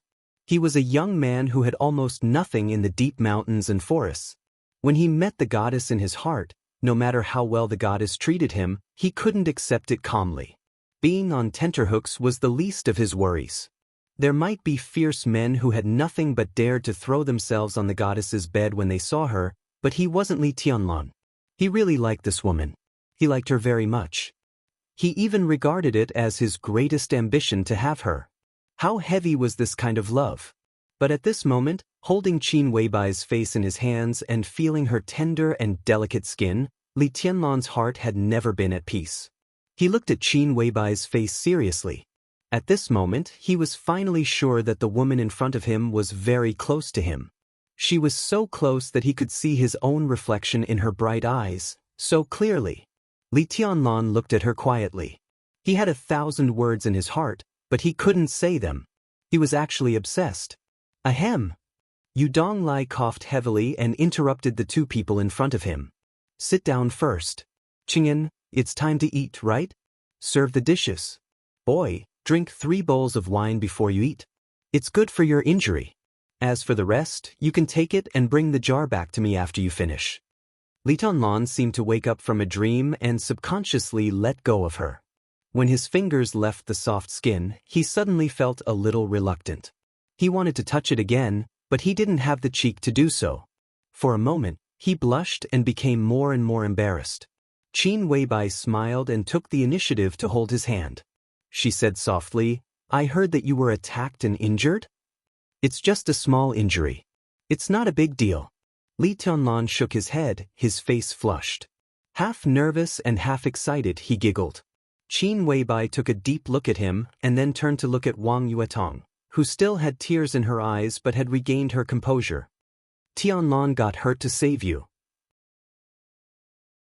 Her tone was flat, but under her gaze, Wang Yuetong only felt pressure. It was not the sword intent and killing intent in martial arts, but an innate aura, not strong but clear. Wang Yuetong bit her lip and stared into Qin Weibai's eyes. In order to protect me, senior brother fought to the death and forcibly raised his realm to the fire-flaming realm. He killed several experts in the ice-condensing realm and 2 in the fire-flaming realm with 3 swords. Wang Yuetong's tone was light, but in Qin Weibai's eyes, it was inevitable that she was sulking and showing off. Do you know how dangerous it is to forcibly raise his realm with his current strength? Qin Weibai gently raised the corner of her mouth into a cold and sharp arc, and the atmosphere of the whole restaurant seemed to become cold in an instant. Wang Yuetong seemed to move a little uneasily. She had never experienced such a scene of jealousy and blame. But looking at Qin Weibai's face, which made her lose confidence more and more, she still stubbornly said, "Senior brother Tianlan didn't blame me. It's a virtue for a man to be generous." Qin Weibai interrupted Wang Yuetong and said lightly, "It's understandable that he doesn't blame you. But I'm a woman, and women are all narrow-minded. He risked his life to save you. You can use it as a capital to show off your charm, but I feel sorry for him." She paused and then said with a smile, "But it's none of your business. Later, I'll send someone to the Wang family of Beihai to ask for an explanation." "Nonsense, I didn't." Wang Yuetong's little face turned red again, and her big eyes looked at Li Tianlan in a panic. She seemed to be explaining, "I didn't use senior brother Tianlan's risking his life to save me as a capital to show off." She pointed at Qin Weibai in exasperation, her eyes angry. Qin Weibai just said, "Oh," lightly, and then ignored Wang Yuetong. She just looked at Li Tianlan with a smile. "I owe junior sister Yuetong some favors. Today I did it willingly." Li Tianlan sighed in his heart. He didn't know whether to explain to Qin Weibai or to help Wang Yuetong out of trouble. Qin Weibai didn't say anything, but her small hand holding Li Tianlan's under the table slightly tightened. "I asked senior brother Tianlan." Wang Yuetong, whose face was red and even her breathing was rapid, seemed to have thought of a perfect counterattack. She suddenly said, "He said he didn't have a girlfriend." "Really?" Qin Weibai smiled sweetly, raised her hand holding Li Tianlan's, and shook it slightly toward Wang Yuetong. She said softly, "Then he has one now." Simple, direct, and domineering. She didn't even ask for Li Tianlan's opinion. Yu Donglai, who was ignored, didn't get angry. He smiled and shook his head. At this moment, Qin Weibai was the most familiar to him, but also the most strange. He was familiar because Qin Weibai acted like this most of the time when he saw her. He was strange because he didn't expect this girl to be so sharp even when it came to jealousy. Although Wang Yuetong was inexperienced, she was not a simple character. How many minutes had it been? How many times had she been killed in seconds? The old man quietly raised his eyelids and glanced at Wang Yuetong. He saw that the little princess of the Wang family of Beihai was staring at Li Tianlan and Qin Weibai's hands holding together. Her eyes were complicated and a little sad, but then they became firm again. Yu Donglai silently said in his heart, "I've outsmarted myself." He smiled playfully. It was said that Tianlan was fated to have a peach blossom. It was estimated that there would be a lot of fun around him in the future. Li Tianlan's brain was dizzy and blank. He was at a loss, but more than that, he was pleasantly surprised from the bottom of his heart. Everything that happened today was like a dream. In the silence, Flaming Fire, who was almost inseparable from Qin Weibai, pushed the door and walked into the restaurant. As soon as she entered the door, this cold beauty glared at Li Tianlan. Her eyes were angry, as if she was going to kill someone. Li Tianlan suddenly came back to his senses and felt puzzled.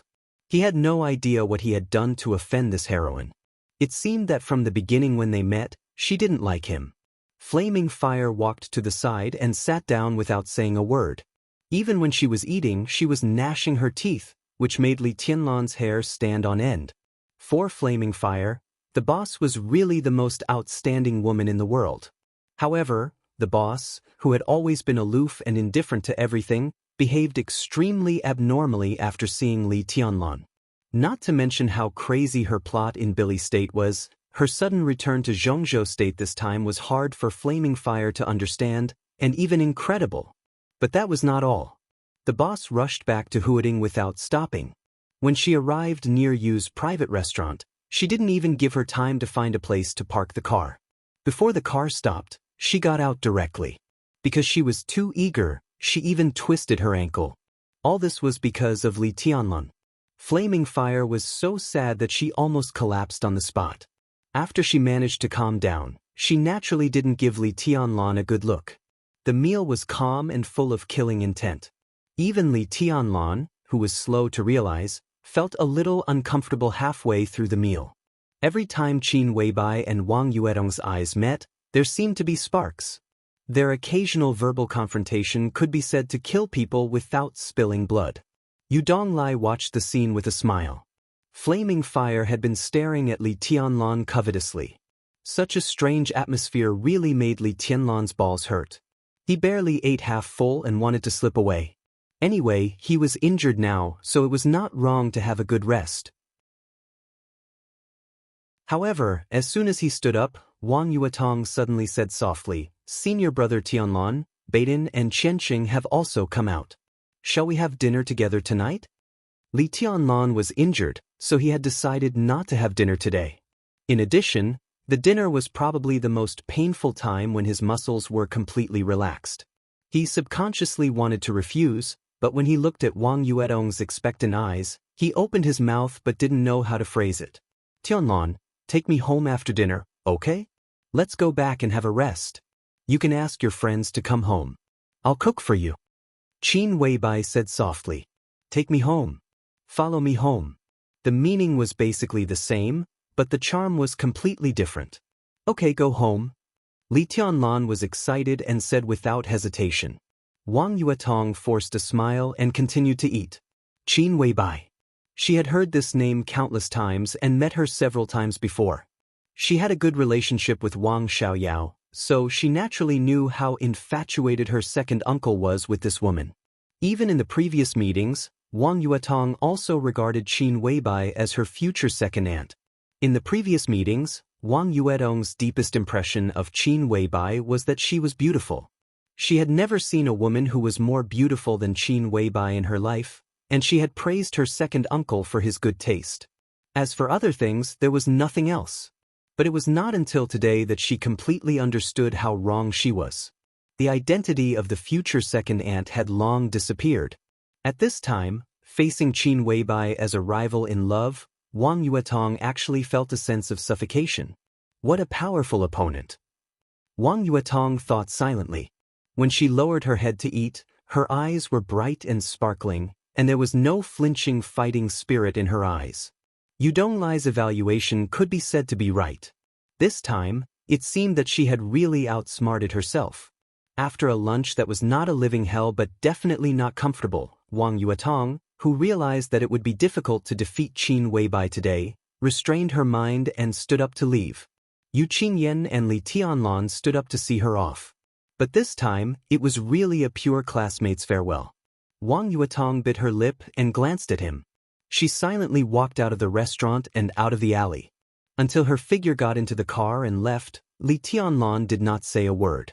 In the restaurant, after Li Tianlan and the other two left, Yu Donglai, who had been watching for a long time, slightly narrowed his eyes and whispered, "You sent someone to protect that guy?" "It's Horsewoman." Qin Weibai nodded and said in a calm tone. "What a big deal." Yu Donglai smiled slightly and picked up a mouthful of food. "Why do you suddenly want to come back? Things not going well over there?" "Not bad. I just want to come back to see him." When mentioning Li Tianlan, Qin Weibai's eyes were as gentle as water, and there was a kind of heartfelt joy in her tone. Such eyes, such tone, if not for the deep love carved in her bones, there would be absolutely no such feelings. Yu Donglai sighed again, a little baffled, but now he was too lazy to get involved in the young people's love. He would just watch the fun. Flaming Fire. Qin Weibai lowered her head to eat a mouthful of rice and suddenly spoke. But Flaming Fire subconsciously put down her bowl and chopsticks and listened attentively. "Go to the garden party." Qin Weibai's tone was indifferent. "Go to Wang Xiaoyao. We can't let Tianlan's injury go like this. He saved Wang Yuetong's life, so we should at least ask them to come up with something really good. Wang Xiaoyao has a medicine, and only one, codenamed Youth. Go and get it." "Okay." Flaming Fire nodded expressionlessly and stood up to leave. Yu Donglai's expression changed dramatically. Codenamed Youth. This kind of medicine, even in the Wang family of Beihai, was the most precious thing. Wang Xiaoyao was known as King Xiaoyao of the Wang family of Beihai. Such a person only had one, which showed how amazing this thing was. Flaming Fire walked to the door and suddenly stopped. Youth could be said to be the core treasure of the Wang family of Beihai. Even in the Wang family of Beihai, the stock was extremely limited, so it could be imagined how difficult this trip would be. She turned around, looked at Qin Weibai and whispered, "Boss. What if Wang Xiaoyao doesn't give it to me? Then kill him." Qin Weibai took a sip of ice glass soup. Her tone was as soft as a young girl's, but what she said was shocking. "In any case, I want that youth." Flaming Fire's expression did not change, and she went straight out. She naturally knew what Qin Weibai's words meant. But since the boss was not afraid, she was not afraid. Even if she might face Wang Tianzong. Facing the human emperor, the head of the 12 murderous weapons.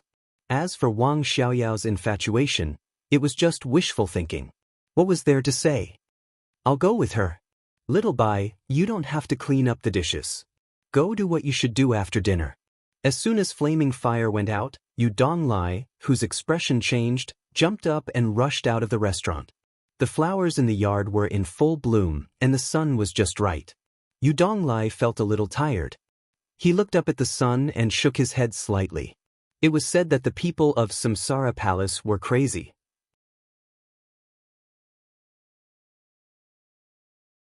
Chapter 45. Holding Qin Weibai's soft hand, he walked out of the courtyard of Yu's private restaurant. What followed was the most exciting time for Li Tianlan to be alone. The alley was dozens of meters long, and the two walked in silence. Li Tianlan, who usually didn't talk much, opened his mouth several times but didn't know what to say. He could only hold Qin Weibai's hand subconsciously. His palm was sweaty. "Lan, are you nervous?" Qin Weibai turned her head and looked at him. Her smile was soft and playful, and there was a hint of playfulness in it. Qin Weibai's attitude was destined to be unknown, which made Li Tianlan fall into a trance again. "I'm nervous." Li Tianlan nodded honestly.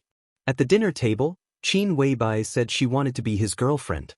Boyfriend and girlfriend, lovers, and finally husband and wife. How intimate was this relationship? But holding Qin Weibai's hand, Li Tianlan always felt that something was missing. Of course, there was unexpected happiness and satisfaction. But when he thought about it carefully, there seemed to be a lack of a natural feeling between them. Or it could be said that this was his one-sided feeling. Qin Weibai was very natural to him, too natural. It was a tenderness that seemed to be integrated into her instinct, quietly moistening things. Unconsciously, Li Tianlan had already been unable to extricate himself. But from Li Tianlan's point of view, such feelings came too abruptly. Therefore, Li Tianlan was more confused than nervous at the moment. "Why are you nervous? Are you afraid that I'll eat you?" Qin Weibai smiled sweetly and took out the key to open the car door. Yu Donglai went to the garden party with Flaming Fire, so the car they drove here was left behind. Now the two of them could drive home. Li Tianlan sat in the passenger's seat silently, with a heavy heart. Qin Weibai said no more. She drove the car slowly away from Yu's private restaurant. While driving seriously, she stared at the road ahead with clear eyes, as if there was no dust in her clean eyes. Li Tianlan sighed softly and finally took the initiative to poke through the window paper he had guessed for a long time. He whispered, "What's the relationship between you and my father?" His father, Li Guangtu, committed treason and died 20 years ago. This year, Qin Weibai was not even 24 years old. In terms of time, it did not match at all. But in Li Tianlan's mind, this was the most likely assumption. If Qin Weibai had some connection with his father, or if she had gotten something from him, she would have taken good care of Li Tianlan and was even willing to give herself to him. Although it was absurd, at least there was a reason for it. Although this reason was not convincing, in Li Tianlan's opinion, it was also the most likely one. As for the connection between his grandfather and Qin Weibai, it was even more unlikely. For many years, his grandfather had always stayed in Li's village. The number of times he went out was pitifully few. It was impossible for him to trust Qin Weibai's position without reservation. Unless Qin Weibai had some connections with his father, then his grandfather would accept that business card. "Your father?" While driving, Qin Weibai turned her head and glanced at Li Tianlan. "I don't know him," she said softly. "What about that business card?" Li Tianlan looked at Qin Weibai seriously and found that she did not seem to be faking it. He felt a headache. But now, his feelings for Qin Weibai were almost out of his control. If he did not figure it out, he would not feel at ease in any case. When Grandpa gave me your business card, he said that you can be completely trusted. Li Tianlan said calmly, his eyes soft. At that time, Li Honghe's words sounded simple, but how could Li Tianlan not understand what it meant?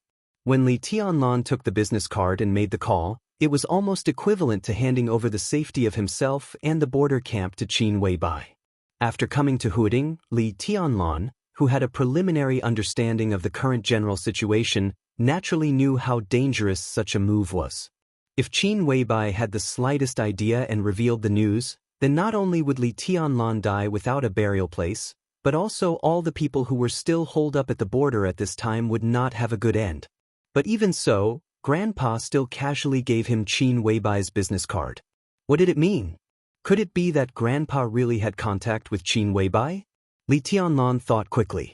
In the year when Li village was far away from the border, Qin Weibai was just a little girl of 3 or 4 years old.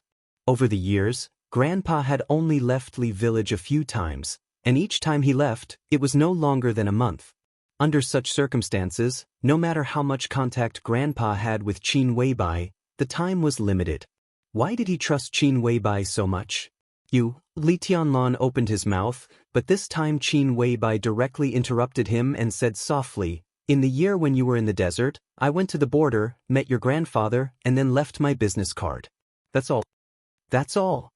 Li Tianlan's face was full of disbelief. Many things are not as complicated as you think. Don't be angry, I'm telling the truth. Although I don't like your grandfather, I have to say that he is a very wise and courageous old man. He used to be the god of war of Zhongzhou state. Even though he has lived in seclusion for many years, he is still elegant. Qin Weibai slowed down the car and said in a leisurely tone, "So don't make wild guesses. I have nothing to do with your father or your grandfather.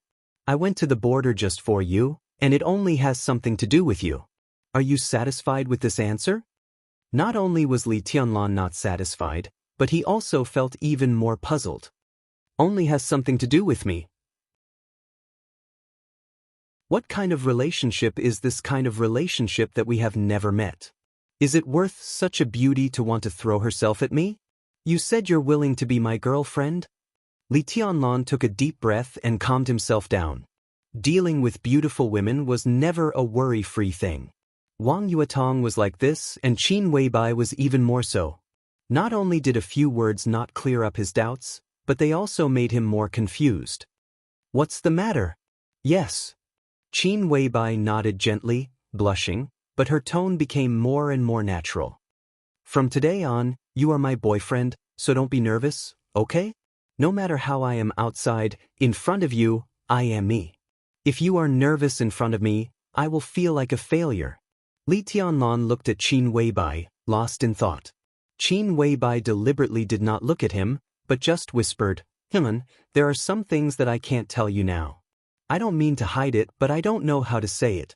Give me some time. When I'm ready, you will know everything. I have no secrets in front of you." Li Tianlan's eyes softened, and he reached out to hold Qin Weibai's palm on the steering wheel. He smiled and said, "Do you like me?" "I'm more than like you." Qin Weibai's body seemed to be a little weak. She looked at the road ahead and muttered to herself, "I'm more than like you." As the saying goes, love doesn't know where it starts, but it goes deep. Does it describe people like us? Li Tianlan looked at Qin Weibai, who was obviously a little absent-minded, and pretended to be relaxed and made a joke. Qin Weibai did not laugh. Love doesn't know where it starts? Don't know where it starts? She bit her lip, and the corners of her mouth rose subconsciously, but her eyes were a little sad. The car drove into a villa area that could only be regarded as mid-range in Huading. Qin Weibai drove the car into the small courtyard of the villa and parked it. They both got out of the car. Before getting out of the car, Qin Weibai opened the storage box. The storage box was obviously modified, and it had a password. Her expression was calm, and she entered a long string of complicated passwords into it.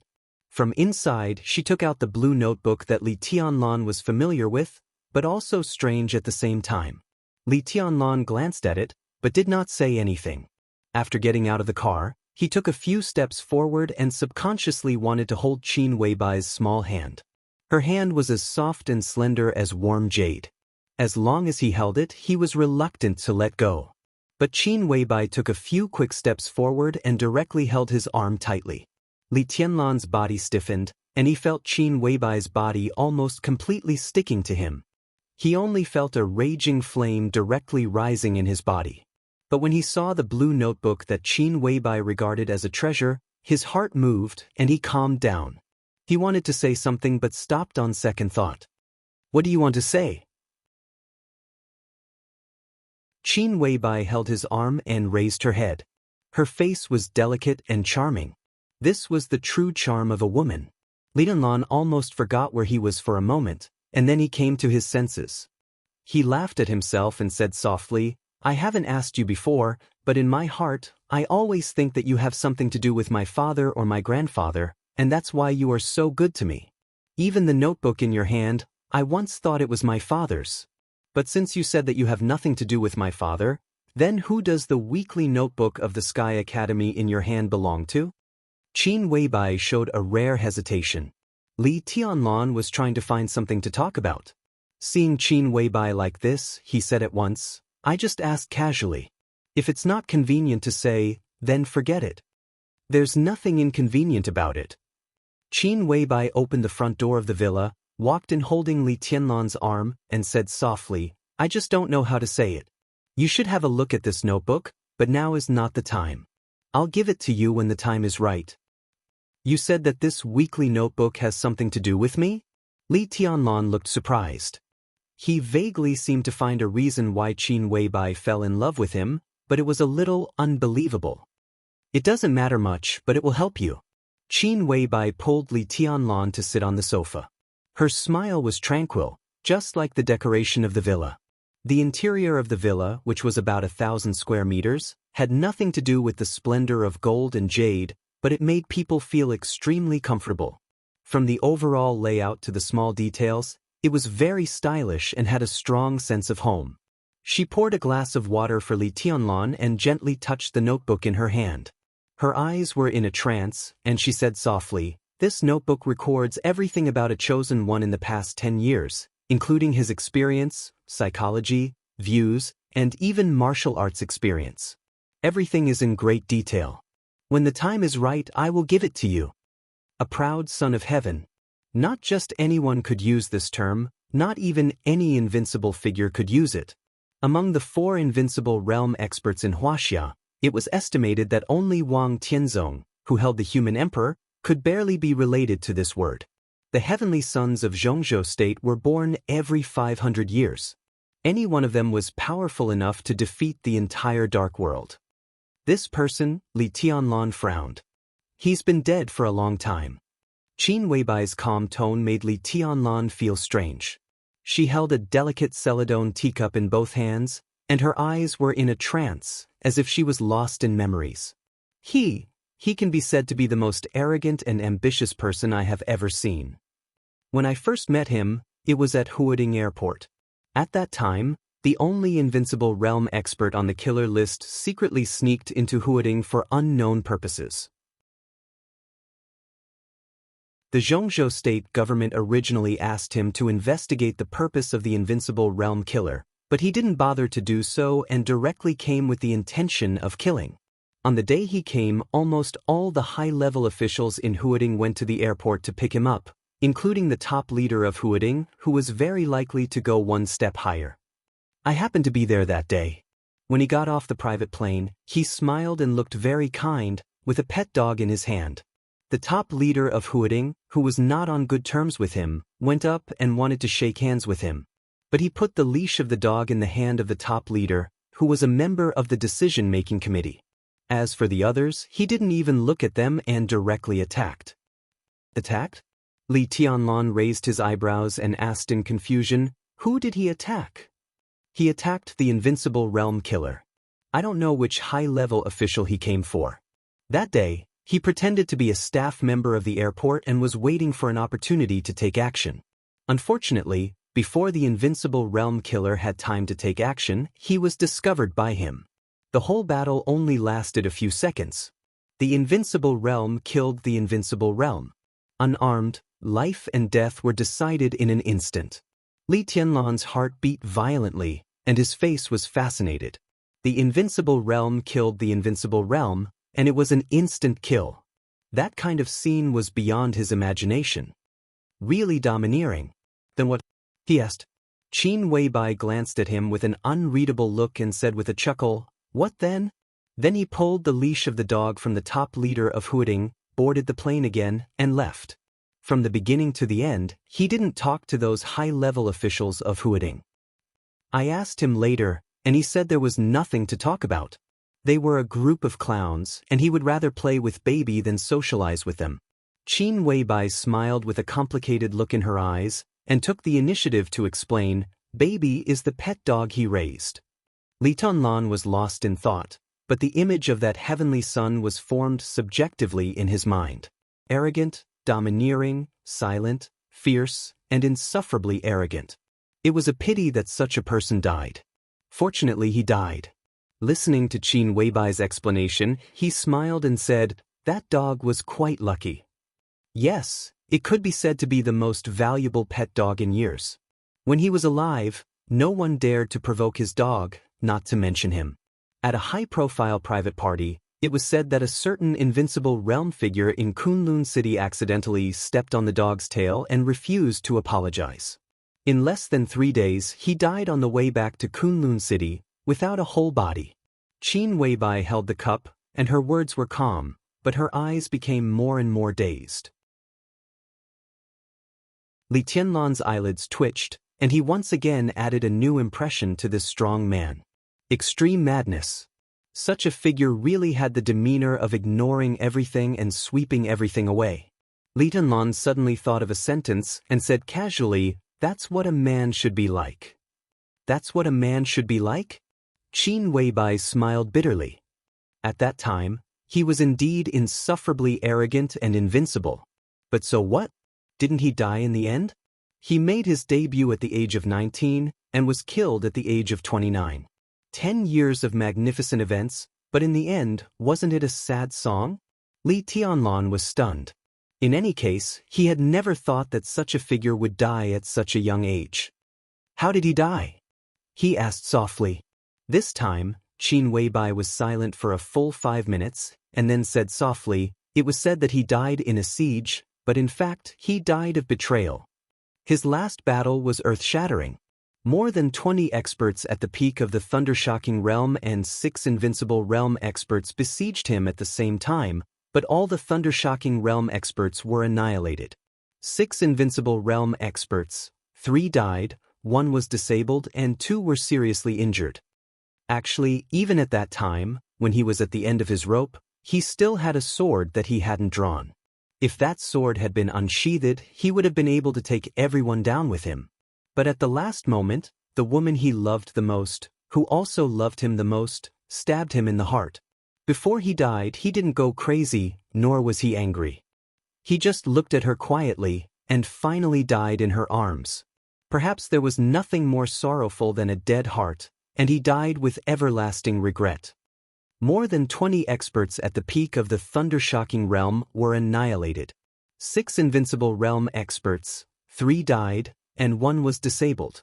Li Tianlan was stunned, and his heart was in turmoil. With such combat capability, it was absolutely not an exaggeration to call him the heavenly son of the age. It could almost be said that he was invincible in the world. But such an outstanding person, in the end, died in the hands of his beloved woman. Could he really die in peace? Li Tianlan subconsciously thought of himself.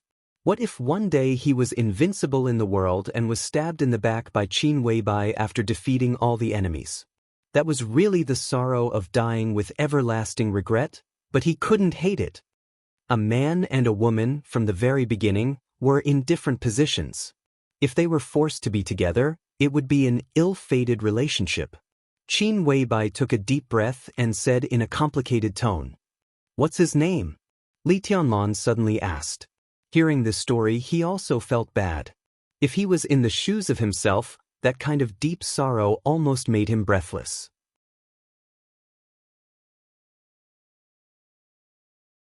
Chapter 46. Dongqing Huangde. For Li Tianlun, this was a completely strange name. But for the Dongqing clan, it was like thunder piercing his ears. After coming to Huading, although he had not seen it with his own eyes, several people had told him about this behemoth that dominated Zhongyuan province. The frequency of this family's name ringing in his ears was almost second only to that of the Wang family of Beihai and Kunlun City. Zhongzhou State's military industry giant was the most qualified superpower to represent the giant group of Zhongzhou State. Many top-secret military enterprises in Zhongzhou State were directly or indirectly under the control of the Dongqing clan. In addition, Zhongzhou State's most elite and most powerful border Praetorian Corps had 550,000 troops. Based on these general impressions, Li Tianlan was sure that this was one of the most powerful superpowers in Zhongzhou State. But now, Qin Weibai told him that there was a heavenly son of the Dongqing clan named Dongqing Huangtu. He was truly invincible in the world, a heavenly son of the heavenly son who could take on an entire nation on his own. But no matter how he thought about it, he felt that something was wrong. He didn't know what was wrong, but the idea never disappeared. The border Praetorian Corps, the Dongqing clan, Zhuanyuantai of Kunlun, his father, the current patriarch of the Dongqing clan, Dongqing Wudi, the commander of the border Praetorian Corps known as the God of Massacre of Zhongzhou State. Vaguely, Li Tianlan felt that there seemed to be some subtle things that only people in the game could understand. He thought about it silently, but he could not find the key. At present, the only thing he knew was that after his father, Li Kuangtu, committed treason, Dongqing Wudi, known as the God of Massacre, directly replaced his father and became the new commander of the border Praetorian Corps.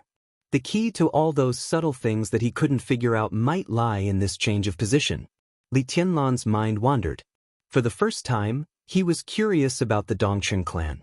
Dongqing Wudi, the God of Massacre of Zhongzhou State. Dongqing Huangtu, the current heavenly son. Dongqing Rushi, the genius of the young generation of the Dongqing clan, had entered the fire-flaming realm at the age of 19. These were the three members of the Dongqing clan that Li Tianlan knew so far. As for how many other outstanding talents were hidden in this transcendental family? Dongqing Huangtu, Li Tianlan murmured twice. How long has he been dead? She asked softly. It has been a long time. Qin Weibai said as she held the glass of water. Li Tianlan glanced at her. When he first heard this story, he had a strange feeling, and now he finally understood what was going on. When Qin Weibai and Dongqing Huangtu met for the first time, she was able to go to the airport with a group of high-level officials in Huading at the same time. Even if she was just at the end of the table, such a status was quite high. How old was Qin Weibai now? How old could Qin Weibai be when she first met Dongqing Huangtu? He had been dead for a long time. No matter how long it had only been a matter of a few years. At this moment, he recalled the conversation he had with Zhuang Huayang. Zhuang Huayang said that in the past 20 years, every 5 years, there would be a major event in Zhongzhou State. Except for a few things that had nothing to do with the Dark World or had little to do with it, the major events related to the Dark World were his father's treason 20 years ago, Wang Tianzong killed Tian Ling 15 years ago, Situ Zhangyue killed Lu Tianqing 10 years ago, and Gu Qianchuan entered the invincible realm 5 years ago. These were the major events that had the greatest impact on the special warfare system of Zhongzhou State and the Dark World in the past 2 decades. But Dongqing Huangtu was not among them. Why was that? It couldn't be that Dongqing Huangtu died more than 20 years ago. At that time, Qin Weibai, who was 1 or 2 years old, could not have appeared at the airport. So, was the matter of Dongqing Huangtu concealed by Zhongzhou State? Or did Zhuang Huayang deliberately not say it? Li Tianlan shook his head and subconsciously touched his pocket. Qin Weibai, whose attention was almost all on Li Tianlan, bent down, pulled open the tea table, and took out a box of cigarettes. She said softly, "Are you looking for this?" "You?" Li Tianlan was stunned. "It's specially prepared for you, but it's not easy to get this brand of cigarettes. When it was sent here, you had already gone to the Sky Academy." Qin Weibai opened the cigarette package. It was a wooden box, light purple in color, with the word, hero, engraved in the middle. It was very intimidating. When the package was opened, it was different from the usual pack of 20 cigarettes. There were only 12 cigarettes in the box, slightly thicker than ordinary cigarettes, but the mouthpiece was nearly half the length. Qin Weibai put the cigarette in Li Tianlan's mouth and found a lighter to light it for him. She chuckled and said, "This hero cigarette is specially made by the Wang family of Beihai. It's for the core members of the Wang family of Beihai to enjoy. Its composition is also a little different from ordinary cigarettes. It is said that it can reduce the harm to the body. I got 3 boxes this time. You can give them to the old man later and let him take them to the Sky Academy for you. Zhuang Huayang won't stop you.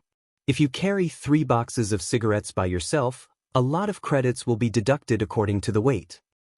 "Where did you get this kind of cigarette?" Li Tianlan took a deep breath and asked, pretending to be calm. But Qin Weibai still heard a trace of displeasure in his tone that perhaps even Li Tianlan himself did not notice. She was slightly stunned and then understood. She shook her head and said, "I didn't get it from Wang Xiaoyao. After all, cigarettes are just consumables. The Wang family of Beihai doesn't control them strictly. It's not a big deal to get 3 boxes of hero." Li Tianlan smoked in silence and did not speak. Qin Weibai looked at him quietly for a while and subconsciously moved closer to Li Tianlan again. She said cautiously, "Are you angry? Wang Xiaoyao and I are not even ordinary friends. Except for the occasional contact in business, I never pay attention to him in private. It's him who keeps pestering me." "I'm not angry." Li Tianlan patted Qin Weibai's hand. Looking at her explaining seriously, he felt complicated inside, and there was a kind of complacency that made him a little ashamed. He laughed at himself, grabbed Qin Weibai's hand, and said softly, "When senior you told me that Wang Xiaoyao has been pursuing you these years, I did feel uncomfortable. Of course, I was unhappy, but I was not angry. To be exact, it was because my opponent was too strong. Maybe I felt a little inferior? A woman who the core high level of the Wang family of Beihai has been yearning for day and night for years is by my side. I'm obedient and good, but I always feel insecure. In the end, it's because I'm not promising now. If I enter the invincible realm now, my confidence will naturally come back. It's the same as a young boy and a young, talented billionaire who values a girl at the same time. They are both sincere. How many people will choose the former? It's rare, and I actually met it. I'm narrow-minded. Just now, I was thinking how good it would be if you don't meet Wang Xiaoyao in the future. Look, narrow-minded, good for nothing, insecure, selfish. This is me. Don't talk about others looking down on me, even I look down on myself." Qin Weibai had been watching Li Tianlan softly. After listening to him quietly, she said softly, "I don't like it when you talk about yourself like this." She paused and continued, "No matter how much Wang Xiaoyao has, it's the accumulation of the Wang family of Beihai for hundreds of years. Zhuanyuantai of Kunlun has made great achievements. Who says you have nothing? You can carry the responsibility on your back and still don't give up. In my opinion, this alone shows that you are more responsible than most men. In my heart, you will be more capable and promising than anyone else in the future." Li Tianlan gritted his teeth and boldly reached out his hand. He gently lifted Qin Weibai's chin and made her look at him. Qin Weibai followed Li Tianlan's hand and raised her face. Her bright and clear eyes were full of trembling obedience and gentleness. Li Tianlan's forced heroism suddenly dissipated, but he didn't show it on the surface. He squinted and smiled. "More promising than Dongqing Huangtu?" Qin Weibai suddenly stood up. Before Li Tianlan could react, she directly sat in Li Tianlan's arms. Li Tianlan subconsciously put his arms around the delicate body sitting on his lap. He only felt that it was really exquisite and fragrant. In a daze, Qin Weibai's firm and serious voice rang out. "Of course, you will be more promising than him because you have me by your side. But he has a woman who will stab him when he is in a desperate situation." She obediently lay in Li Tianlan's arms. After a moment of silence, she whispered to herself, Only in your arms can I feel the most secure. Li Tianlan held Qin Weibai's body tightly. His voice was soft, but it carried an indomitable determination. Just based on what you said, if I don't surpass Dongqing Huang too, I won't have the face to be with you. Qin Weibai pursed her lips and smiled. She straightened up and said softly, I have a document here. I'll show it to you. No need. The tension in Li Tianlan's heart finally disappeared little by little, and he got along with his girlfriend more and more casually. Holding her body, he was really reluctant to let go. He laughed and said, just tell me the content directly. But I haven't read it. Qin Weibai fixed her eyes on Li Tianlan and said softly, when the document was sent here, I was already in Billy state. How about I bring the document and read it to you? Don't be so anxious. What's the content of the document? Li Tianlan held Qin Weibai tightly and didn't let go. Qin Weibai didn't insist. She moved on Li Tianlan's leg. The softness and elasticity almost made Li Tianlan go crazy. But she didn't seem to notice it. She found the most comfortable position and said in a lazy tone, it's about the Sky Academy. There are some students you need to pay attention to, those you can rope in, those you can't, and their strengths and weaknesses, martial arts inheritance, and standpoints should be recorded. There are also some teachers and senior officials. Their respective standpoints, temperament, and so on are almost recorded. But I haven't got any news about the leader of the assassination course group. After the last leader of the assassination course group of the Sky Academy died on a mission, the Enchantress has been acting for this course.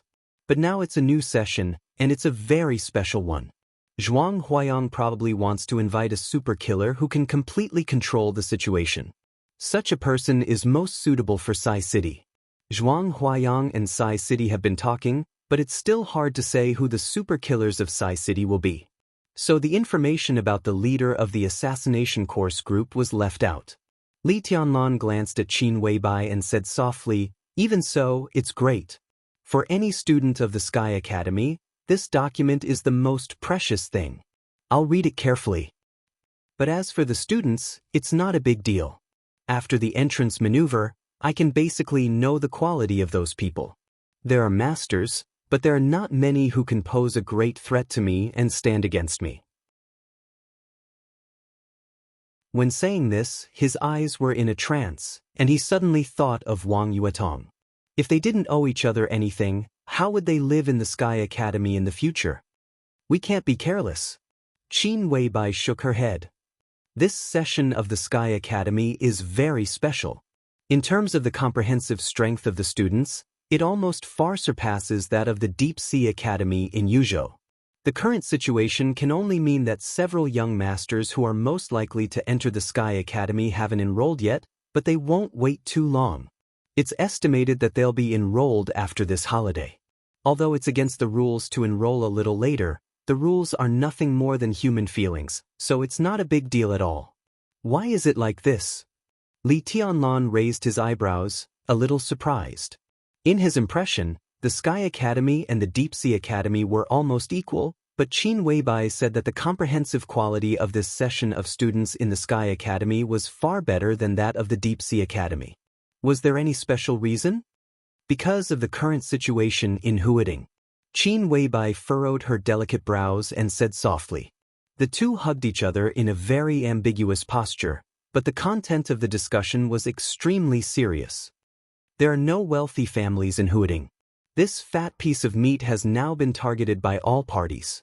There are no wealthy families in Huading? Li Tianlan muttered to himself, a little incredulous.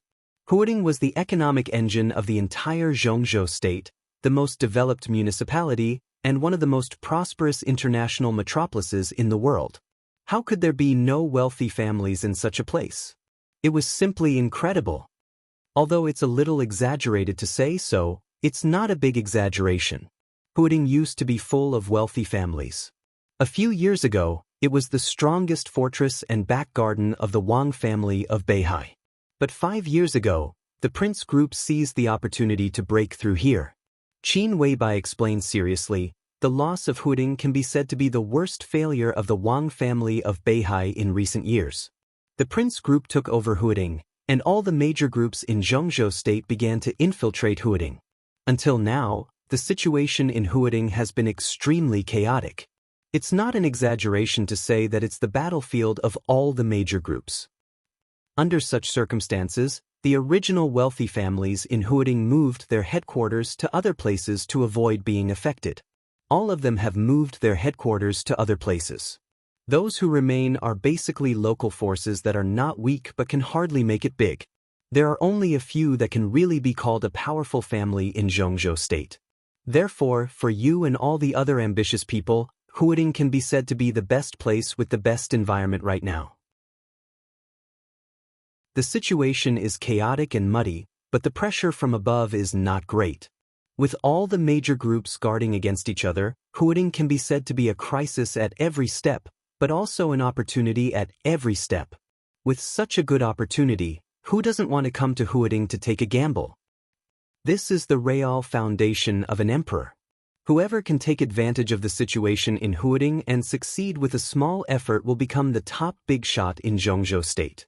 In this way, not only do all the major groups send young talents to Huading, but also some hidden experts can't sit still. This year in the Sky Academy is destined to be a turbulent time with crouching tigers and hidden dragons. You must pay attention to it. Qin Weibai explained patiently and exhorted him. Li Tianlan nodded silently, looking calm. In the information I collected, there are detailed records of several young experts who may enter the school late. Do you want to take a look now? Qin Weibai suddenly asked. Li Tianlan subconsciously tightened his arms around her body and shook his head without hesitation. No hurry, I won't take a look. Qin Weibai giggled in Li Tianlan's arms, but her hands around his neck tightened. Tianlan. Qin Weibai called him again, her voice sweet and sweet. Li Tianlan responded, narrowing his eyes with a look of enjoyment. I have a way to let you no longer feel inferior when facing people like Wang Xiaoyao, and you can even despise them. Do you want to know? Qin Weibai bit Li Tianlan's ear and whispered. Her sweet smell reached Li Tianlan's nostrils, and he seemed to feel limp and numb all over. He moved his body subconsciously, pulled Qin Weibai up from his arms, and looked her in the eyes. I can let you enter the invincible realm overnight, okay? Qin Weibai blinked and smiled teasingly. Subconsciously, Li Tianlan slapped Qin Weibai's buttocks. It felt plump and bouncy to the touch. Admiring the shy and angry expression of the beauty in his arms, Li Tianlan's so-called inferiority complex seemed to be disappearing bit by bit. He reached out and slapped her again. Smiling, he said, "Seriously? You're not serious."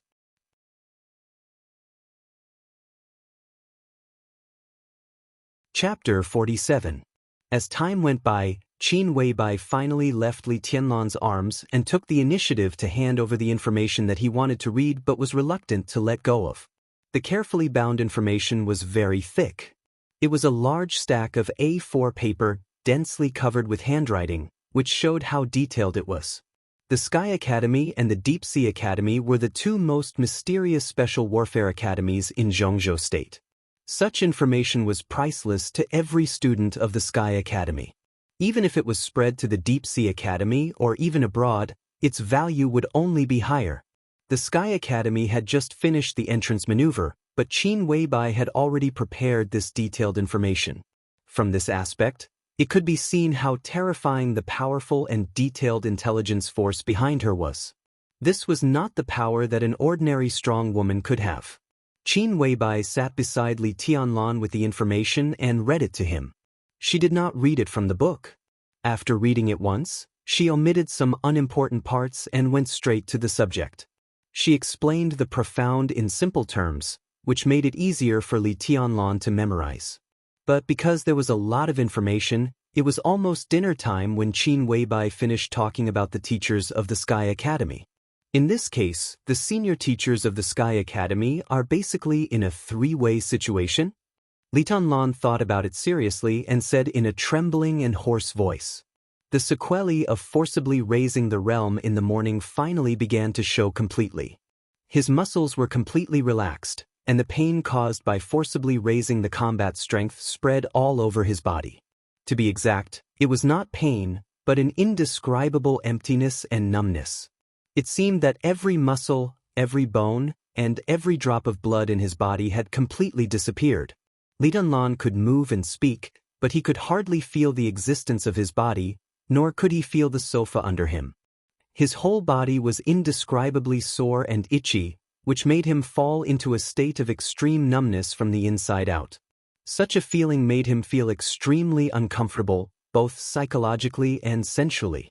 Most importantly, this feeling was still increasing. It was okay to keep his body still, but once he moved, the pain and the emptiness would spread all over his body, like being pricked by needles. If he didn't move, he would feel sore and numb. If he moved, he would feel severe pain. As this feeling became more and more obvious, Li Tianlan was already sweating all over. You can say that. Qin Weibai nodded. Zhuang Huayang represents the academics, which can be said to be the main force of the academics in Huading. Outside of the Sky Academy, their forces in Huading are not strong enough. Yi Fengqing and the Enchantress represent the Wang family of Beihai. Wang Tianzong is good at setting up the overall situation. These two are likely to be important pawns of the Wang family of Beihai's dominance in Huading. Gu Yunxia represents Kunlun City, which is the most awkward among the three.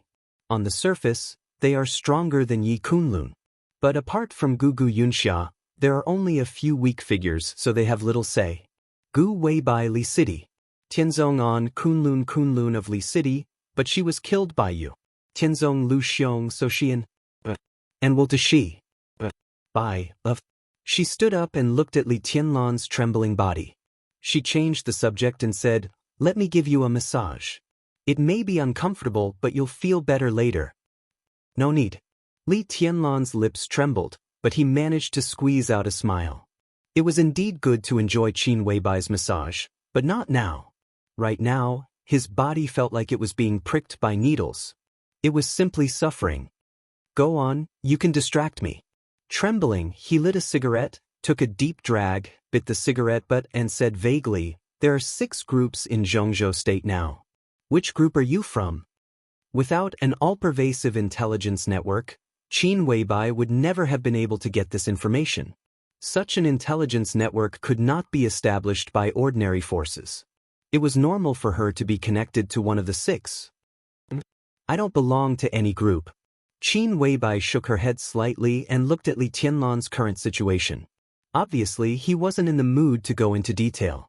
He just laughed at himself and said, "I'm just using a tiger's skin to scare people. You can think of it as me being the spokesperson of some big shot." A big shot from outside the borders. Li Tianlan's consciousness was already a little fuzzy, but when he heard this sentence, he still became a little spirited. He said reluctantly, "Male or female?" "She can be considered as my elder sister." She rolled her eyes at Li Tianlan and said softly, "She has a great influence in Europe. As soon as I came to Huading, I was targeted by the special warfare system of Zhongzhou State, but they didn't do anything to me. It's not that they are afraid of my elder sister, but that the Zhongzhou State government needs my elder sister's influence to achieve some things that are not easy to do in the open. My elder sister also needs the support of the Zhongzhou State government. It can be considered as mutual cooperation and mutual benefit, right? In recent years, I've had a pleasant cooperation with some big shots in Zhongzhou State, but I can't say which group I belong to. Now that the academics are in power, we have a closer relationship with the academics. But I'm also a bosom friend of a core figure in the Dongqing clan, and I'm the only bosom friend. We also have cooperation with the northern faction. To put it nicely, as a spokesperson, I'm relatively aloof. If it's not necessary, the major groups don't want to offend me.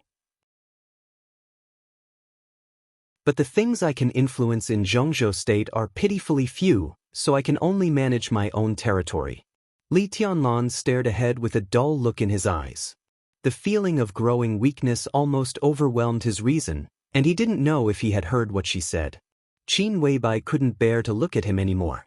She turned her head and muttered to herself, "If you go abroad to develop your career, you'll start much faster. What a pity." A soft sound came from outside the door. The door was immediately pushed open. Qin Weibai stood up reflexively and walked quickly to the door. Looking at Flaming Fire and Yu Donglai, she asked in a hurried tone, "Where's the thing?" Looking at the anxious expression on the boss's face, Flaming Fire felt more and more powerless. She silently took out a wooden box that smelled of sandalwood from her pocket and handed it to Qin Weibai. Qin Weibai quickly took it and turned to Li Tianlan without hesitation. She took out a small round tube that shone with a metallic luster from the box and carefully fed him the light blue medicine in the tube. There were only about 3 to 5 drops of the light blue liquid medicine. But the moment it entered his mouth, Li Tianlan's tongue, which had been numb and unable to speak, suddenly regained its senses. The medicine entered his throat. A cool feeling entered his stomach. Li Tianlan only felt as if someone had suddenly poured a basin of cold water on him when his whole body was on fire. He felt indescribably comfortable and fortunate. He subconsciously opened his eyes wide and glanced at Qin Weibai. "Don't move. You'll be fine after a while." "About 5 minutes. Qin Weibai chuckled softly and said softly. Flaming Fire stood aside expressionlessly.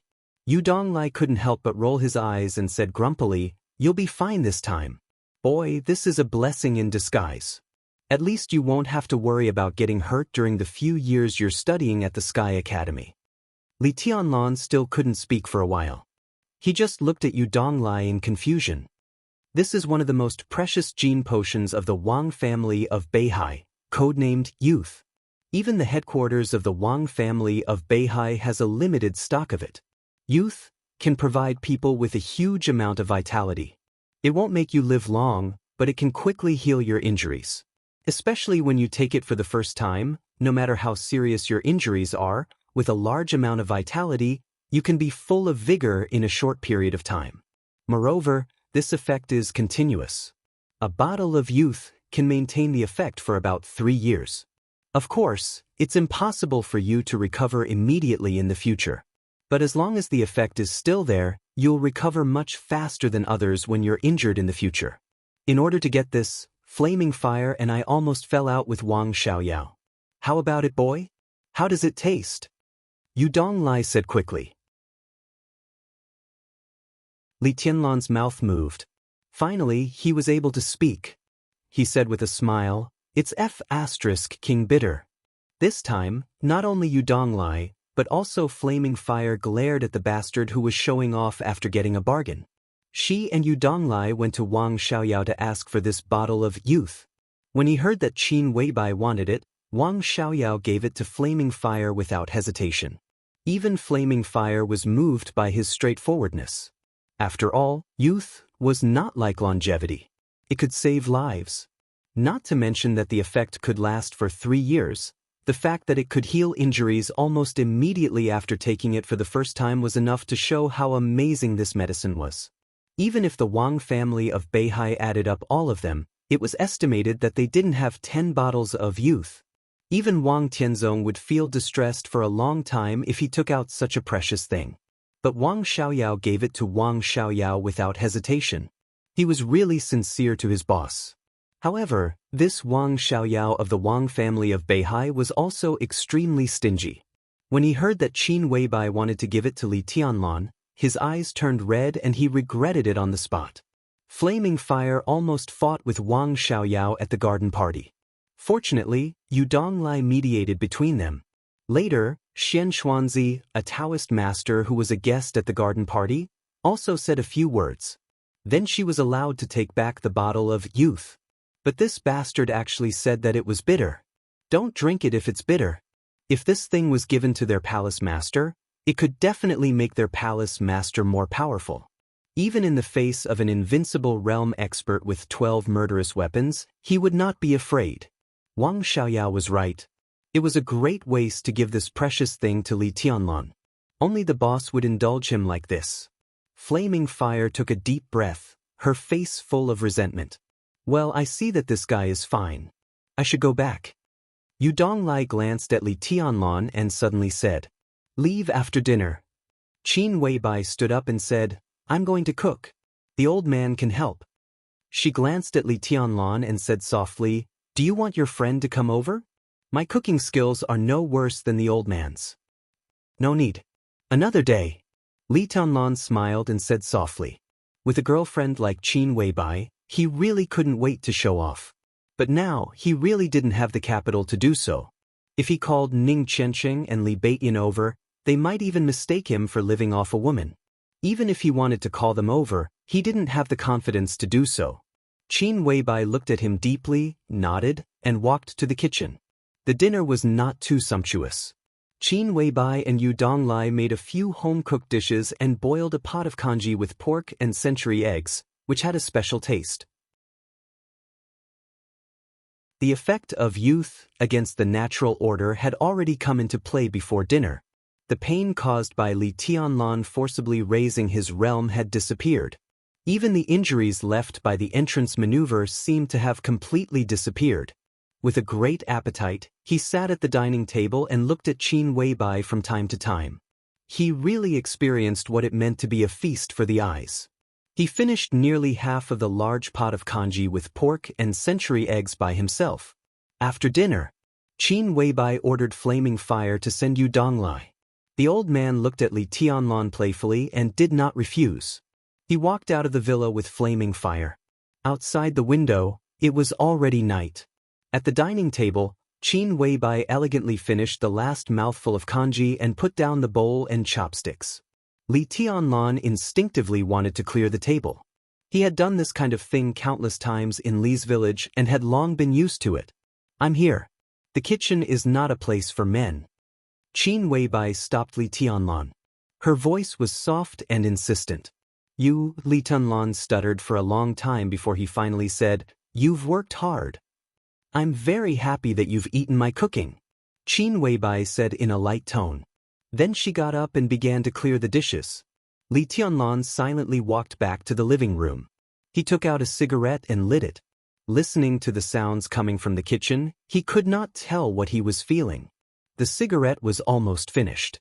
Qin Weibai came to the living room after washing the dishes. Looking at Li Tianlan sitting in the dark, she turned on the light and said softly, "Do you want to watch TV for a while? I'll continue to read the materials." Li Tianlan smiled and said, perhaps it was because there was no electricity at the border, Li Tianlan was not very interested in all kinds of electrical appliances. Qin Weibai nodded casually and said casually, "I'm going to take a shower. Cooking will smell good. When I come out, I'll continue to read to you." Take a shower? Li Tianlan's heart jumped slightly. He swallowed subconsciously, nodded calmly, and picked up the materials next to him. But this time, he could not read any more before he even finished 2 pages of the materials. The living room was quiet. There was no sound of Qin Weibai taking a shower. But when he thought that his goddess was taking a shower, his heart was in a mess, as if there was grass growing in it. He put down the materials, stayed for a while, shook his head, and continued to smoke.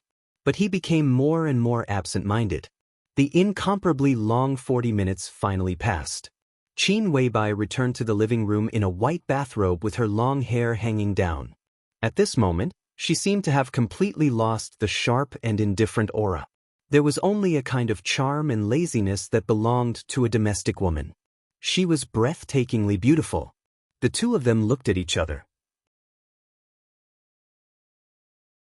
Qin Weibai looked at the materials that Li Tianlan put aside and chuckled. "Why don't you read them?" "I can't read them anymore." Li Tianlan was frank and said with a wry smile. "What do you think I think?" Qin Weibai blinked. Her big watery eyes were indescribably seductive, almost drawing out Li Tianlan's soul. A man and a woman alone. Li Tianlan swallowed with difficulty and turned his head to one side. "Do you still feel inferior?" Qin Weibai came to Li Tianlan and asked softly. "I don't know." Li Tianlan shook his head and answered honestly. He was really a little confused. He did not know whether it was because he felt too inferior or because Qin Weibai's extreme charm brought him too much pressure. "I really have a way to solve your problem now." Qin Weibai stood in front of Li Tianlan and said softly. "What?" Li Tianlan raised his head subconsciously and saw that Qin Weibai, who was standing in front of him, had long been blushing. Qin Weibai did not speak. She just moved forward again, reached out her hand, and gently but firmly pushed Li Tianlan onto the sofa. A trace of rich and natural body fragrance floated into Li Tianlan's nostrils. He looked dull. Qin Weibai turned off the light. Vaguely, the white bathrobe seemed to be slipping gently. Qin Weibai crawled over and hugged Li Tianlan tightly. In the darkness, the two of them looked at each other again. Qin Weibai's breathing was rapid, and her eyes were shining. Her sweet voice, which was close to a whisper, rang in Li Tianlan's ears. It trembled slightly, like the sound of nature. The woman that Wang Xiaoyao has pursued for several years without getting a response, you only met her twice, and then you slept with her. Fool, what else do you have to feel inferior about?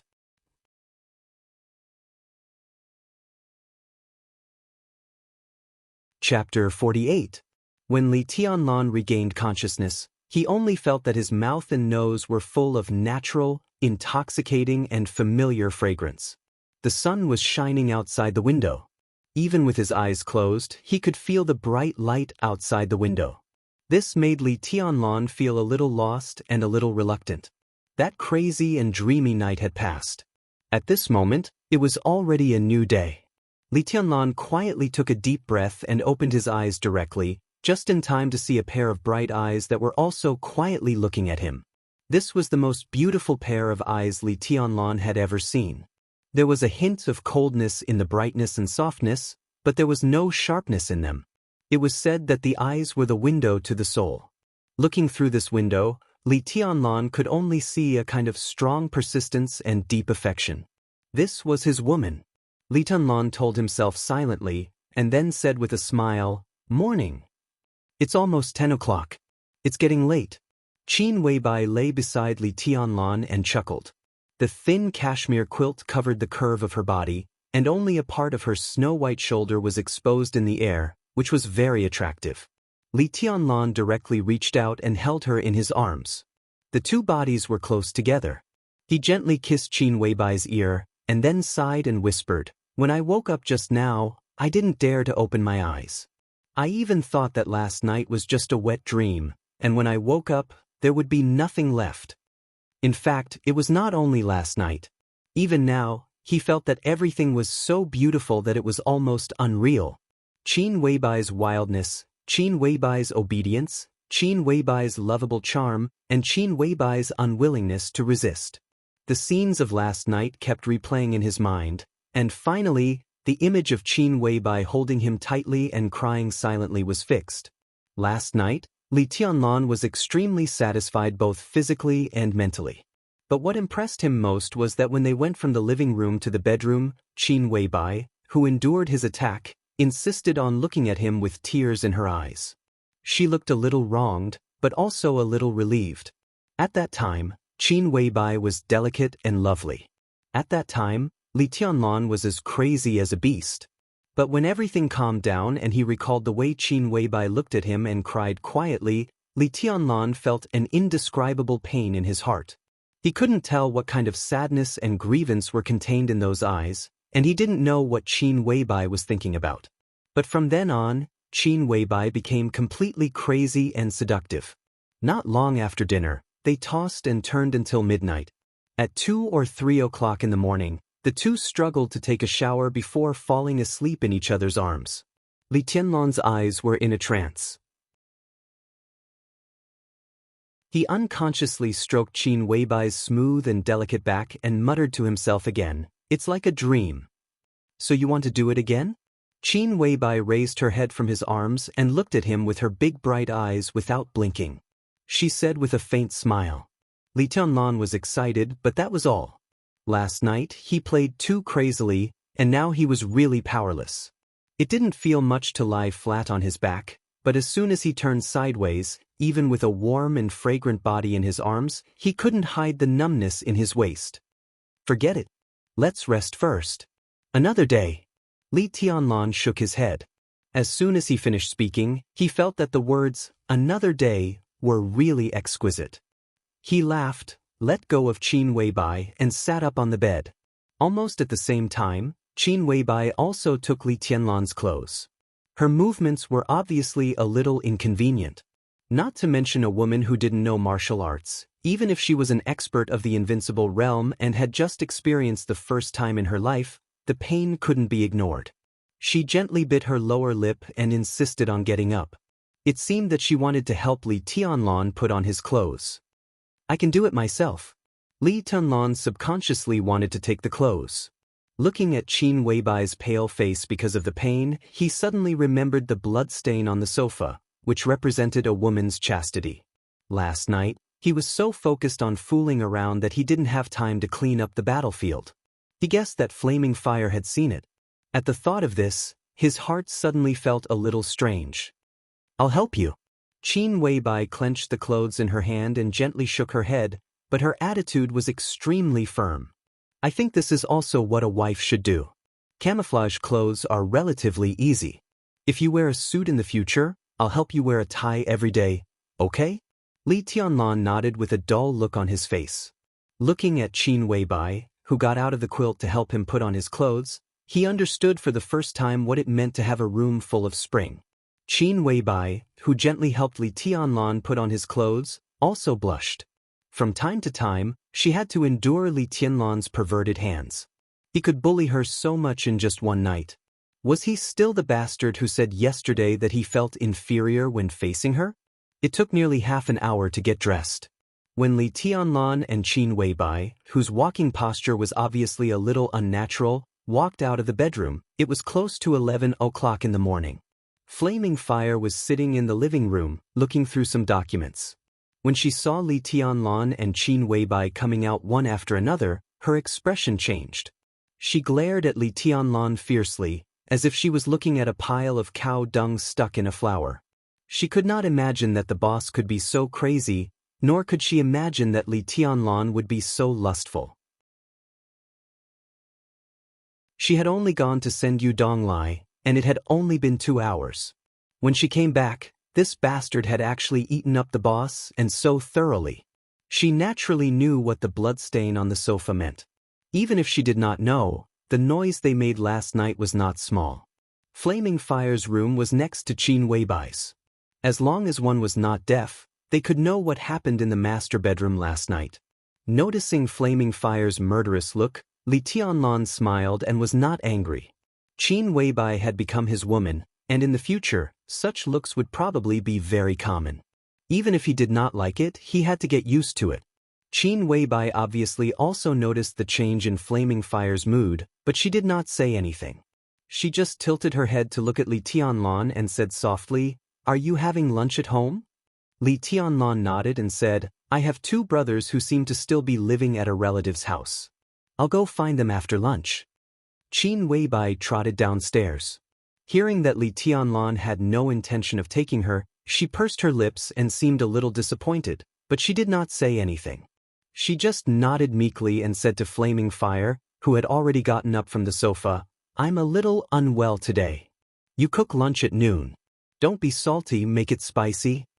She was obviously taking care of Li Tianlan's taste. Flaming Fire glanced at Li Tianlan expressionlessly, nodded, and went straight to the kitchen. Li Tianlan's scalp went numb. Looking at the look in her eyes, he even thought that it was possible that Flaming Fire had drugged the lunch. It was not highly toxic, but something like laxatives. Flaming Fire could definitely do it. Qin Weibai frowned and carefully sat on the sofa. She took her bag, took out a card from it, and handed it to Li Tianlan. She said softly, "There's some money on the card, but there's no password. Take it. Hooting is not like the Sky Academy. Money is waste paper in the Sky Academy, but it's different in Hooting. You can't do anything without money." Li Tianlan did not stand on ceremony. He took the card and put it in his pocket. He had no concept of money since he was a child. Moreover, it was Qin Weibai who gave him the money. Last night, he took away her most precious thing, which could not be measured by money. It would be unreasonable to hesitate over a card. This is a really strange feeling. Li Tianlan smiled and said casually, "I'm yours. What I have is naturally also yours. What's so strange about it?" Qin Weibai leaned against Li Tianlan's arms, squinting, her face languid and coquettish. Li Tianlan tightened his arms around her and slightly narrowed his eyes. He changed from a boy to a man in Qin Weibai's arms. It seemed that Qin Weibai had also activated all his ambitions. Before, he had always regarded it as his responsibility to bring his grandfather and the others out of the border. However, in less than half a month since he came to Huading, he had learned about the general trend of Zhongzhou state, experienced the domineering nature of the Wang family of Beihai and Kunlun city, and felt Qin Weibai's gentleness. All of these had completely transformed in the madness last night. Bring Grandpa and those uncles out of the border? It should be so. But it was more than that. Reverse the verdict for his father? It was also more than that. Holding Qin Weibai in his arms, Li Tianlan had an unprecedented desire to be strong and to have power. This desire was so strong that it was like weeds growing in his heart. The wind was blowing. The whole grassland was shaking violently. Li Tianlan's heart was burning, but his eyes were getting quieter. Time passed in silence. It was not until flaming fire called them to eat that Li Tianlan suddenly came to his senses. He lowered his head. Qin Weibai, who had been silent for a long time, did not fall asleep. She just quietly leaned against Li Tianlan's arms and looked at him without blinking. Her eyes were as gentle as water. "I'll carry you over." Li Tianlan took the initiative to speak. Qin Weibai nodded obediently and reached out to put her arms around his neck. Flaming fire was efficient in cooking, but the taste of the food made Li Tianlan want to cry. He did not know if her cooking skills were really not that good, or if she had deliberately misheard Qin Weibai's words, but the 6 dishes for lunch were all too salty. As for chili, Li Tianlan did not see any at all. Qin Weibai tasted the dishes, looked at flaming fire, and continued to eat. But the frequency at which she picked up food was much slower. Li Tianlan could not stand the salty feeling that made his lips numb. He hastily ate 2 bowls of rice and got up. Flaming fire, who was eating slowly, glanced at him. Her expression was still cold, but there was a hint of a mocking smile in her eyes. Li Tianlan, who was keenly aware of this, was angry. He stopped and directly bent down to kiss Qin Weibai on the face. Then he laughed and went out, feeling refreshed. Flaming fire gnashed her teeth and could not eat any more. She sat on the chair with dinner in her hands, lost in thought. Qin Weibai smiled and did not wipe the oil stains left by Li Tianlan on her face. She just put down the bowl and said in a flat tone, "The dishes are salty." "I know," Flaming Fire said in a low voice and did not refute anything. "He doesn't like it." Qin Weibai was silent for a while and spoke again. Flaming Fire, who had thought that she would be reprimanded by her boss, almost broke down. She could not help but raise her head and ask, "Boss, what's so good about him?" She knew that she should not ask this question. As one of the 12 super masters of Samsara Palace, if it were horsewoman or military counselor, they would never ask this question and dare not ask it. But Flaming Fire was different. She had followed Qin Weibai for several years, and the relationship between the two of them as superiors and subordinates had become like that of sisters. In her opinion, Li Tianlan might have amazing potential, but he was absolutely not worthy of the boss. But in fact, the boss had not only been ruined by him, but also seemed to have been bewitched by him. She was simply obedient to him. If Flaming Fire could really be at peace, then she would really have no temper at all. Qin Weibai glanced at her and said with a chuckle, "My man is naturally the best." She paused and continued, "The best." Flaming Fire put down the bowl and chopsticks and continued to be in a daze. "Flaming Fire, be polite to Tianlan in the future." Qin Weibai was silent for a while and said again, "Otherwise, I don't mind sending you to Europe to carry out other tasks." Flaming Fire's body trembled slightly. She lowered her head and said dejectedly, "I will pay attention in the future." Qin Weibai nodded and did not dwell on this matter. She changed the topic and said, "Did you miss anything about Tianlan in the Sky Academy?" Flaming Fire said in an affirmative tone. Qin Weibai was very concerned about Li Tianlan's situation in the Sky Academy. In the Sky Academy, she would report everything related to Li Tianlan to Qin Weibai as soon as she got the news. Qin Weibai nodded and whispered, "The Lu family of Huading, Gu Yunxia, and the Wang family of Beihai whose position is difficult to determine in the future." She frowned and seemed to be a little hesitant. Outside, there are Horsewoman's secret protection. In the Sky Academy, there is Zhuang Huayang's protection. They dare not do anything. Flaming Fire said. It's still not safe. When they go crazy, what can't they do? Qin Weibai shook her head and was silent for a few seconds. She suddenly asked, doesn't the Sky Academy want to choose the person in charge of their assassination course in Sai City? Has the candidate been decided? I don't know yet. Flaming Fire hesitated and said directly, it's hard for us to collect information about Sai City. Then you go to Sai City. Qin Weibai said decisively, help me take a message to the city lord. Flaming Fire raised her eyebrows in surprise and felt somewhat inexplicable. The Samsara Palace had no conflict with Sai City in the past, but they had no interaction at all. Forget it. I'd better write it on paper. You go to Sai City in person and give it to Situ Tsangyue. Qin Weibai shook her head and looked at Flaming Fire seriously. She said calmly, you must give it to her in person. Flaming Fire nodded with a solemn face. Qin Weibai found a pen and paper and wrote 2 short lines. Then she put it in an envelope and handed it to Flaming Fire. She said, you go now. I'll ask the military counselor to protect Tunlan for the time being and let Horsewoman protect me. There will be no problem. Flaming Fire took the envelope and said yes. Then she left the villa without hesitation. Qin Weibai sat alone in the dining room and watched Flaming Fire's back through the French window. She did not speak for a long time. She did not know whether Flaming Fire's trip was a blessing or a curse for her and Li Tianlan. But some things had to be made and even gambled. It could be foreseen that whether Flaming Fire's trip succeeded or not, there would be another force in the Sky Academy in the future. A force that belonged to Sai City outside the control of the Wang family of Beihai, Kunlun City, and the academics. This influence would be extremely huge, both in the future and in the present. Outside the window, the sun was shining, birds were singing, and flowers were fragrant.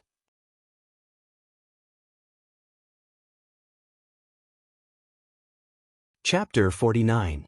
In Huading, compared with the garden party where a membership card could represent one's status, the existence of Hanyu Palace was even less known.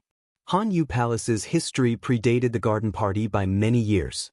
It was originally approved in the name of a clubhouse, but today, many years later, it still had not issued any membership card to the outside world. Hanyu Palace covered an area of nearly 200 acres. It was not big and could even be described as exquisite. A clubhouse of this size was undoubtedly somewhat unpresentable in Huading. But if one looked at it from the perspective of size, every corner of this place could be said to be extremely perfect. Hanyu Palace was located in the western suburbs of Huading, facing northeast from southwest. In terms of feng shui, it was a standard paradise with a golden throne, a pagoda, and a cornucopia. It was backed by a high mountain and had a broad prospect. It could be said to be a blessed land that could ensure eternal peace. Everything inside here was also the work of a feng shui master in Zhongzhou State. To exaggerate, every grass and every tree here was very particular. Different from the antique style of the garden party, everything here was developed toward modernization, pursuing extreme luxury and delicacy. The main building in the center of Hanyu Palace covered an area of nearly 5,000 square meters and was 6 stories high. More than 2/3 of it was built with glass, surrounded by an artificial lake. The main building stood in the center of the lake, looking noble and elegant. When the weather was good, the surrounding green water, green mountains, blue sky, and white clouds could be clearly reflected on every piece of glass of the main building. Under the reflection of the sun, it was as gorgeous as a work of art. There were also a few small and exquisite villas surrounding the main building. They protected the main building from a subtle angle. These were the residences of the service staff and security personnel. Looking down from the sky, the entire Hanyu Palace was shaped like a cold moon. It was curved in an ingenious manner. The middle was wide and the sides were narrow. Every part of the interior was arranged just right. It gave off a grand and strict feeling. However, such a blessed land was usually empty most of the time. There were less than 30 attendants in charge of cleaning the place. The entire Frost Moon Palace did not receive any guests, so it was deserted throughout the year. Only very rarely would it be bustling with activity. Therefore, it was more appropriate to say that Hanyu Palace was the temporary imperial residence of a big shot rather than a clubhouse. The weather was fine. At 1 o'clock in the afternoon, a middle-aged man who looked about 50 years old appeared at the gate of Hanyu Palace. He wore an extremely large black robe, and his entire body was shrouded in the black robe. Not to mention his appearance, even his figure was not obvious under the cover of the black robe. The strange black-robed man walked through the door carved with a cold moon, walked across the exquisite arch bridge that spanned the entire artificial lake, and arrived at the door of the main building without any obstruction. A woman of unknown age stood in front of the door, looking at the black-robed man slowly approaching with a sincere smile. The woman's appearance was ordinary, but her temperament was as gentle as the water of a lake. She was wearing a light white cheongsam and stood elegantly in front of the door, like a lady from a rich and powerful family. "Rose, is second master here?" The black-robed man came before the woman and asked in a low voice. "He's upstairs reading and hasn't slept all night. If you still haven't returned, second master will probably send me to find you." The woman with the code name Rose's voice was gentle and elegant. She was not in a hurry, and she exuded an intellectual aura. Her appearance was not outstanding, but her skin was extremely white and delicate. At first glance, it was not a problem to say that she was in her 20s, and it did not seem wrong to say that she was in her 30s. The black-robed man's body stiffened slightly. He nodded and walked directly through the door of the temporary imperial residence. The decoration inside the temporary imperial residence was the complete opposite of the outside world.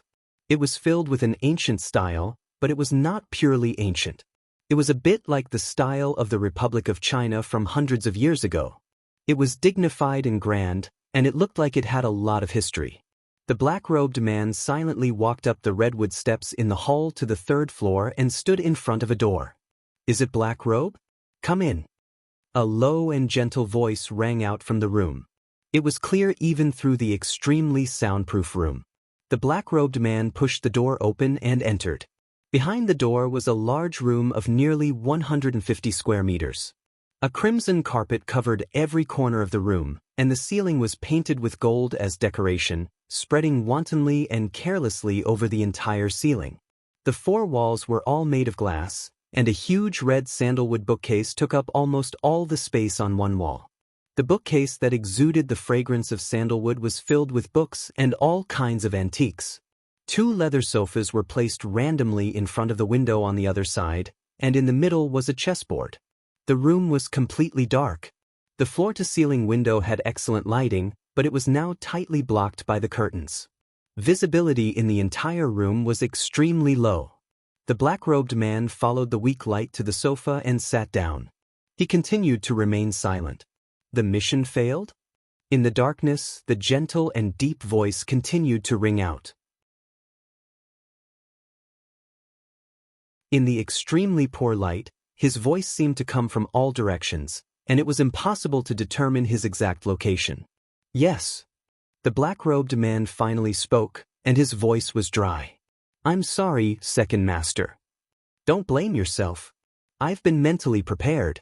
The second master seemed to smile, and his deep voice echoed in the room, light as a feather. "Wang Yuetong's identity is extraordinary. It would be best if we could kill her, but it's not surprising that we failed. What happened to the assassination team? All of them were wiped out."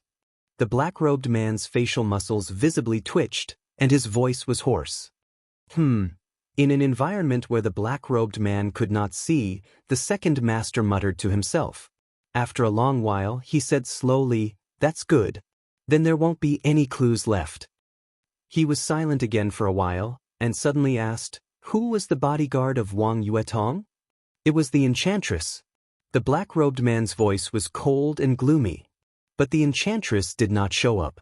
The one who resisted the assassination for Wang Yuetong this time was a young man who was with her. The second master did not speak, and just quietly waited for the black-robed man to continue. 3 swords. The black-robed man's voice suddenly became agitated. His voice trembled slightly, with indescribable hatred. The opponent forcibly raised his realm from the chi-controlling realm to the fire-flaming realm. With only 3 swords, the assassination team was wiped out. The chi-controlling realm. The second master's voice finally carried a hint of surprise and doubt. Listening to the black-robed man's unusual tone, the second master, who knew his old subordinate well, took a deep breath and calmly said, "Do you know those 3 swords?" "I recognize one sword." The black-robed man's voice became hoarser. In the darkness, his body trembled slightly, with a kind of heartfelt palpitations and resentment. He reached out his hand through the black robe and touched the hideous scar on his face. He laughed miserably. "The 9th blade of Eventide. I'll never forget that sword for the rest of my life. Seeing it again today, it's like a dream." The room suddenly fell silent. The second master was silent for a long time. The black-robed man sat quietly on the sofa, in a trance like a soulless puppet. The 9th blade of Eventide. To others, this sword might only represent a unique skill of some once invincible realm legacy, but to him, it was a nightmare that he never wanted to mention again. 20 years ago, the black-robed man was the most powerful genius in the organization. Even the leaders of the organization thought that he had the potential to be invincible. At the age of 33, he entered the peak of the thunder-shocking realm. How high-spirited was he back then? Even the organization had trained him as a candidate for the position of a new leader. At that time, the black-robed man wholeheartedly wanted to rush into the invincible realm that all martial artists dreamed of and become one of the strongest people in the dark world. That was when he was at his craziest. He was so crazy that he took the initiative to carry out the top-secret mission within the organization, to go to the border of Zhongzhou State and besiege a young heavenly son of Zhongzhou State who had already entered the invincible realm. 3 invincible realm experts from various forces led the team, and more than 10 experts at the peak of the thunder-shocking realm assisted them. They even deployed a murderous weapon. That was the most tragic and soul-stirring battle in the black-robed man's memory. The blood of a large number of elites spilled on the battlefield, the experts lay dead, the sword light soared into the sky, and the murderous weapon roared. The black-robed man was a direct participant in that siege. Although he was at the periphery, he also had the most direct experience of the invincible realm expert's demeanor, and also the sword that changed the weather. The black-robed man laughed and cried, looking crazy. He still remembered that he was still dozens of meters away from the center of the battlefield, but the 36-year-old invincible realm expert directly swung his sword at a group of thunder-shocking realm experts while being besieged. The 9th blade of Eventide. The invincible sword intent surged. The several thunder-shocking realm experts standing at the forefront did not even move from a distance of dozens of meters. They were directly torn to pieces by the huge sword energy.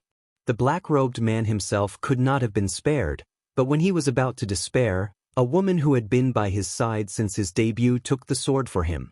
After she was smashed to pieces, the aftermath of the sword energy did not dissipate. After rushing through, it destroyed half of his face. From then on, he became the black-robed man. The woman he once treasured the most was dead, and the one he saved was equivalent to a useless person. For many years, under the shadow of that sword, not only did he not break through to the invincible realm, but his realm did not even advance. Now, there was still a small distance between the true peak of the thunder-shocking realm. The black-robed man gritted his teeth and suddenly said, "Second Master, I want to kill him." "Speak clearly." The second master's voice was still gentle in the darkness, but with a hint of irresistible majesty. The black-robed man seemed to realize that he was speaking incoherently. He took a deep breath and forced himself to calm down. He said, "Wang Yuetong and that guy were very clever. As soon as they realized that something was wrong, they wanted to run. I stopped their car, but I was targeted. It was the military counselor." "Which military counselor?" The second master's voice sounded a little helpless. It seemed that the 9th blade of Eventide had not only stopped them from assassinating Wang Yuetong, but also made the black-robed man a little too excited. Up until now, the appearance of the enchantress made more sense. The ninth blade of Eventide and this so-called military counselor were completely inexplicable. The military counselor of Samsara. The black-robed man paused, then continued, the one with the military counselor should be Horsewoman. I didn't dare to get too close, so I can't be sure. The second master did not speak for a long time. In the dark world today, the experts of the invincible realm were naturally unparalleled, but some special experts of the thundershocking realm were also shining brightly. The 12 super masters of Samsara were like that. The enchantress of the Wang family of Beihai was like that. Now, suddenly hearing that the military counselor and horsewoman of Samsara were also at the scene of the assassination, the second master was surprised, but more than that, he felt a headache. For a moment, he even felt that the assassination was a trap that someone had set for him. But as soon as this thought emerged, he forcibly suppressed it. I heard that Wang Xiaoyao of the Wang family of Beihai has been pursuing Qin Weibai? Could it be that he succeeded? The second master was silent for a while before he spoke to himself. There was something very strange hidden in his tone. If my observation is correct, the military counselor is not protecting Wang Yuetong, but the little bastard beside her. The black-robed man gnashed his teeth and said, after the military counselor found me, I retreated immediately and was chased by him for a day. Not long ago, he seemed to have received some order and disappeared. If not, I would still be playing hide-and-seek with him outside. Have you fought with him? The second master asked, how is the military counselor's strength? Among the 12 super masters of Samsara, Saint ranked first. His degree of mystery was comparable to that of the palace master. Immediately after Saint was the military counselor. No one had seen the military counselor in action, and they didn't even know whether he was a man or a woman. Now that the assassination had failed, it was at least a gain to see the military counselor. Unfathomable. The black-robed man hesitated and said slowly, it was a man. He was mysterious, and I couldn't see his face clearly. I fought with him for 2 moves and almost lost. As he said this, he was filled with indignation. If it was not because the sword attack he had personally experienced 20 years ago had shattered his martial will and caused him to be in a muddle-headed state for so many years, he would definitely not be any weaker than the military counselor. The second master grunted in the dark, deep in thought. The ninth blade of Eventide. The Samsara Palace. The Wang family of Beihai. Everything seemed to be connected. The second master didn't understand what was going on, but it didn't matter. What mattered was that he seemed to have found a more suitable entry point than Wang Yuetong. Second master, let me kill him. The black-robed man's ferocious voice sounded again. He knew his current situation. In terms of martial arts, this was almost a standard inner demon. 20 years ago, the ninth swordsman had shattered his martial will and shattered all of his confidence. After struggling for so many years, he had finally managed to regain his footing. In the end, he saw the ninth swordsman again today. Although it was immature, it still contained boundless sword will. This sword would forever be an obstacle in his heart. Only by killing that guy would his state of mind be more peaceful, and he might even advance his martial arts. Is it really the ninth blade? The second master suddenly asked. If it's really the ninth blade, it means that the young man is the current inheritor of Zhuanyuantai of Kunlun. That's strange. I heard that Li Honghe had a granddaughter, but she was killed not long after she was born. He should have no descendants. What's wrong with this young man? Is he an outsider? Is Li Honghe really willing to teach such an important unique technique to an outsider? If the Li family really has an inheritor, then how did the Li family get involved with the Samsara Palace? The 2 super masters are secretly protecting him. It seems that this young man is also very important to the Samsara Palace. Second master. The black-robed man interrupted the second master's monologue and said anxiously, I'll do it cleanly. I won't do it unless I'm absolutely sure. Let me kill him. Kill him? The second master asked in reply and said softly, it shouldn't be difficult for you to kill a young man, but how are you going to deal with the super master of Samsara beside him? You seem to be no match for him, be it military counselor or horsewoman. You can't let me do it myself, can you? Since he can be with Wang Yuetong, he must be a freshman of the Sky Academy. Are you going to sneak into the Sky Academy? How long can you hold on under Zhuang Huayang's attack? Oh, I forgot that there is Yu Donglai in Huading. He is also an old subordinate of Li Honghe. It seems that it doesn't take much effort for Yu Donglai to kill you. Kill him? How are you going to kill him? Please help me, second master. The black-robed man suddenly got up and knelt heavily on the ground. In the darkness, his body trembled violently. His forehead touched the carpet hard and he said again, "Please help me, second master." When will Gu Qianchuan come to Huading? The second master asked casually, not knowing if he had seen the black-robed man kneeling on the ground. Gu Qianchuan, the first elder of Kunlun City and the second invincible realm expert of Kunlun City. Gu Xingyun, the governor of Kunlun City and known as the god of war of Zhongzhou State, had spent most of his time in the special warfare system of Zhongzhou State in recent years. The affairs in Kunlun City were basically handled by Gu Qianchuan. The black-robed man stopped kowtowing and said softly, "In about 3 or 4 days, no more than 5 days, he will come to meet you." 3 or 5 days? Very good. I received a secret report that Wang Xingxiao, the heir of the Wang family of Beihai, is about to break through the fire-flaming realm and enter the thunder-shocking realm. Wang Tianzong is ready to take him to the desert. Now that Wang Yuetong is attacked, it is estimated that Wang Tianzong will also come to Huading in 3 or 5 days. I am afraid that it will be very lively then. The second master chuckled softly, his tone low and cold. The black-robed man hesitated and said tentatively, "Second master, do you want to expose the boy's identity and origin?" Idiot! The second master snorted. If we expose his origin, it is basically tantamount to admitting that we attacked Wang Yuetong. What are you thinking about? Moreover, Wang Tianzong handles everything flawlessly. If we expose the other party's identity, even if it is just for show, Wang Tianzong will temporarily protect him. At that time, it will be more inconvenient for us to take action. The black-robed man lowered his head slightly and said nothing. There is still enough time. You and Rose leave Hanyu Palace now. I will transfer Moonlight here. Rose and Moonlight will entangle military counselor and horsewoman. You know what to do, don't you? The second master took a deep breath and asked softly. Understood. The black-robed man trembled and kowtowed heavily. Thank you, second master, for your help. The second master, whose body was always hidden in the darkness, said flatly, "Go ahead." The black-robed man stood up and cautiously left the dark study.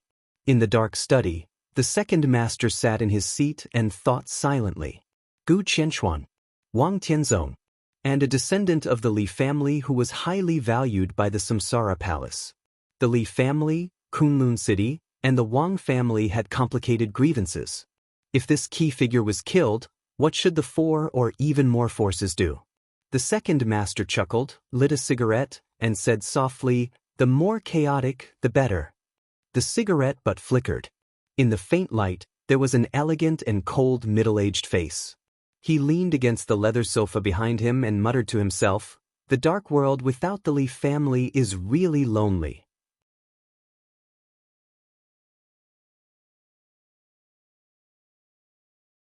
Chapter 50.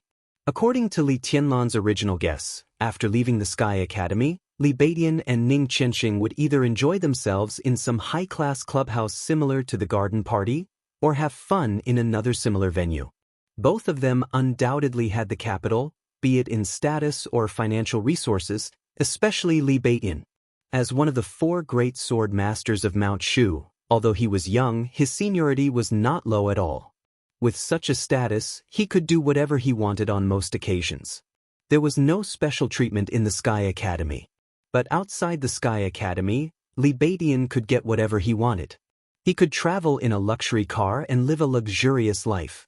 He had said before the vacation that in Huading, as long as he, the great sword master Li, waved his hand, there was no girl he couldn't get.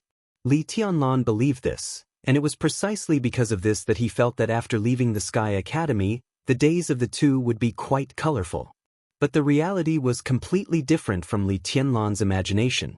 When he called Ning Qianxing, he was actually playing billiards with Li Beidian. The venue was not some high-class clubhouse, but Huating University. For Li Tianlan, who had never attended a formal school, Huating University was definitely a very novel place. It was also a place that made him envious. So, after hanging up the phone, he hailed a cab and rushed to Huating University. He was in high spirits. The inside of Huating University was full of people. Compared to the desolate Sky Academy, the inside of Huating University was like a bustling city. Students and teachers of Huating University were everywhere, laughing and talking in groups. It was a scene of prosperity. In April, the temperature in Huating was far from hot. In fact, it could be said to be pleasant. However, standing at the gate of Huating University, Li Tianlan's eyes were filled with black silk skirts and short skirts. Putting aside the beauty of the girls, the beautiful legs clad in black silk were a sight to behold. He even began to imagine how dreamy it would be for Qin Weibai to wear black silk on the bed. As soon as this thought came to him, he could no longer control it. For a moment, Li Tianlan even had the urge to turn around and go back to try it out. Given Qin Weibai's obedient personality, he believed that she would not refuse him. At the gate of Huating University, Li Tianlan, who was wearing a camouflage uniform, smirked and subconsciously wiped the corner of his mouth. "What are you thinking? You're drooling. What, are you attracted to the girls of Huating University? How about I bring you along to harvest some? As I said before, in Huating, as long as you wave your hand, there is no girl that you can't get." A palm suddenly patted on Li Tianlan's shoulder. Li Baitin laughed in a low voice, which was indescribably wretched. Li Tianlan suddenly came to his senses and casually said with a smile, "I was thinking that you guys came too late.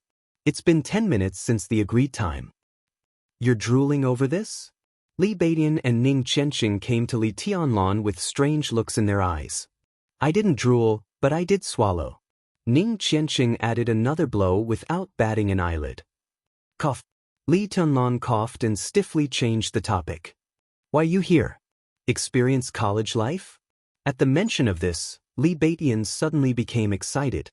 His eyebrows danced and the expression on his skinny, skeleton-like face was so wonderful that he even forgot about Li Tianlan swallowing. He chuckled and said, "Brother Tough has a cousin who goes to school here. He's an honest guy. He said he wanted to introduce me to a pink girl. It's said that she's the campus belle of Huating University. He's waiting for me to harvest her." Let me tell you, Tianlan, although Huating University is not ranked at the top in Zhengzhou State, in terms of the quality of girls, it is definitely one of the top universities. Have you heard that the beauties of Huating University are talented and poetic? Not to mention the quality of the campus belle of Huating University. Li Tianlan shook his head subconsciously. He had never heard that the beauties of Huating University were talented and poetic, nor did he feel it. From the border to Huating and the Sky Academy, Li Tianlan really felt like he was in a cluster of flowers. Qin Weibai, Wang Yuetong, Qin Ku, Flaming Fire, Yu Qinyan, the enchantress of the Wang family of Beihai, and even Lu Dongyu were all beauties with their own characteristics. They dazzled him. Now, standing at the gate of Huating University and watching beautiful or ordinary women walk past him, Li Tianlan had an illusion that he had finally come from the immortal world to the mortal world. The feeling of being surrounded by beautiful women was not bad, but it was not as vivid as this kind of scene in front of him. Li Tianlan took out a cigarette and handed it to Li Baitin and Ning Qianqing. He smiled and said, "Let's go and see the beautiful girl waiting for you to harvest. It's almost time. Let's go, I'll take you there." Li Baitin laughed and took a drag. He looked at the cigarette in his hand and said, "This cigarette is good. I've seen my senior brother smoke it. It's a specialty of the Wang family of Beihai. Yuetong gave it to you, right?" "No." Li Tianlan's smile froze slightly. He shook his head and said in a flat tone, "This guy is always carefree. He doesn't know how to read people's expressions. Just ignore him." Ning Qianqing walked beside Li Tianlan and asked softly, "We met with Yuetong yesterday. She was in a bad mood. Are you all right?" "I'm fine."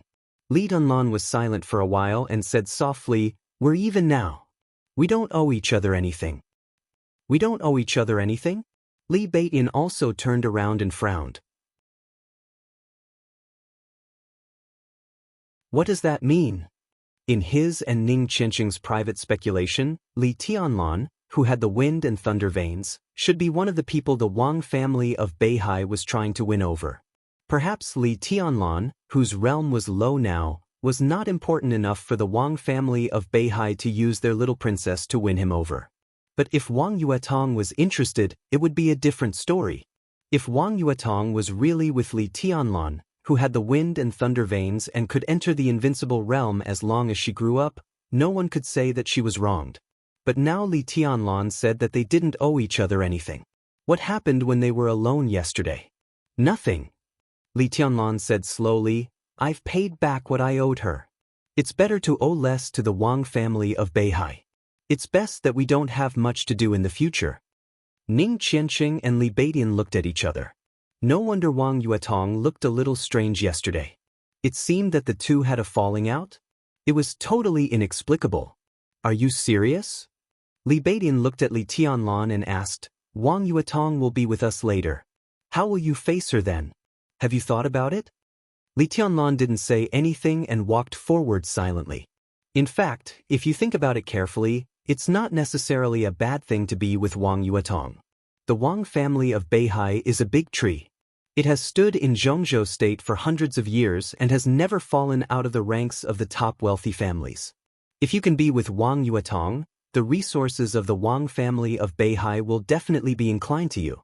At that time, you will have a father-in-law who is the #1 expert in Zhongzhou state. That's amazing. Li Tianlan smiled with emotion. It's true that you think so. But if Tianlan is really with Wang Yuetong, you can't expect Wang Yuetong to be completely on Tianlan's side. I'm afraid he will follow Wang Yuetong into the Wang family of Beihai. Ning Qianqing said suddenly. He had mixed feelings about the fact that Li Tianlan and Wang Yuetong didn't owe each other anything.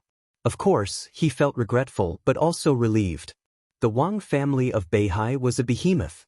Just thinking about it made people feel suffocated. A genius like Li Tianlan was indeed worthy of being roped in by them. But it wouldn't take much effort for such a wealthy family to swallow a genius whole. At least for now, it was not a bad thing for Li Tianlan to keep a distance from the Wang family of Beihai. They both have the wind and thunder veins. Li Beitin suddenly said after a moment of silence. Li Tianlan frowned slightly but didn't say anything. The three of them fell silent at the same time. If they continued to talk about Li Beitin, it would be a little heart-wrenching. Wang Tianzong of the Wang family of Beihai is the #1 expert in Zhongzhou state. What about Dongqing Huangtu? How does he compare to Wang Tianzong? Li Tianlan took a drag on his cigarette and asked all of a sudden. Ning Qianqing and Li Beitin asked at the same time. Dongqing Huangtu? Li Tianlan's tone was slightly heavier. When he said the name, there was a subtle feeling in his heart. It was the first time he heard the name from Qin Weibai's ears yesterday. But from Qin Weibai's tone, Li Tianlan felt more than just her terrifying combat strength that could be said to be invincible in the world. At that time, he could hear the pain and desolation in Qin Weibai's tone. That kind of emotion could not be concealed at all. Li Tianlan wouldn't be jealous of a dead person. Moreover, it was on the sofa last night that he took away Qin Weibai's most precious thing. But he didn't mind knowing more about the dead heavenly son. Therefore, when he mentioned the name Dongqing Huangtu, Li Tianlan deliberately looked at Ning Qianqing's expression. Dongqing Wudi, the commander of the Border Praetorian Corps, was the current patriarch of the Dongqing clan, and Ning Qianqing was his confidant. Therefore, he should know more about the Dongqing clan, which occupied the Zhongyuan province, than anyone else. Dongqing Huangtu? Ning Qianqing murmured and looked at Li Beitin. Then he asked with a blank face, Who is Dongqing Huangtu? I've never heard of him. Li Beitin said straightforwardly, Is there such a person in the Dongqing clan? You don't know Dongqing Huangtu? Li Tianlan looked surprised. There's no such person in the Dongqing clan. I'm sure of it. Ning Qianqing shook his head. His tone was calm, and he didn't seem to be lying at all. I don't know much about the Dongqing clan. But Tianlan, are you confused? Comparing Dongqing Huangtu to Wang Tianzong? Who is Wang Tianzong? The #1 expert in Zhongzhou State, known as the Sword Emperor of Zhongzhou State. The Dongqing clan is indeed an outstanding family, but in terms of combat strength, they don't have a single invincible realm expert. How can they compare with Wang Tianzong? Li Beidian looked at Li Tianlan strangely. What did you hear about this person? The name is quite domineering. Li Tianlan remained silent. He believed that Qin Weibai wouldn't lie to him, and there was no need for her to lie to him. But now, Ning Qianqing and Li Beidian both said that they had never heard of this person. That could only mean that everything about this person had been deliberately erased. Why was that? Now, even the treason of his father, Li Guangtu, could be brought up by Gu Yunxia. Why was the matter of Dongqing Huangtu hidden so deeply? Even Ning Qianqing and Li Beidian, the core members of the younger generation, didn't know about it. Moreover, Dongqing Huangtu couldn't have been dead for too long. According to Qin Weibai's age, when he was at his peak, Li Beidian and Ning Qianqing should have been at least adults or close to adulthood.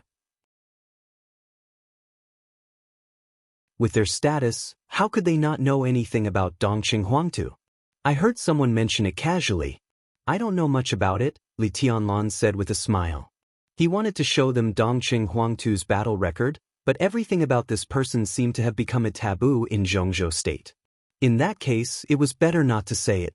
The three of them came to a 4-story building in the inner part of Huaxia University. Li Beidian pointed at the sign in front of him and said with a smile, "This is it." Li Tianlan looked up and glanced at the sign. He nodded and said nothing. The cyan building in front of them looked a little old. The walls were even covered with vines. The building was surrounded by gall sycamore trees. Against the backdrop of the trees and vines, the place looked very quiet. Even the signboard of the Leisure Sports Club hanging in front of the building looked a little distant.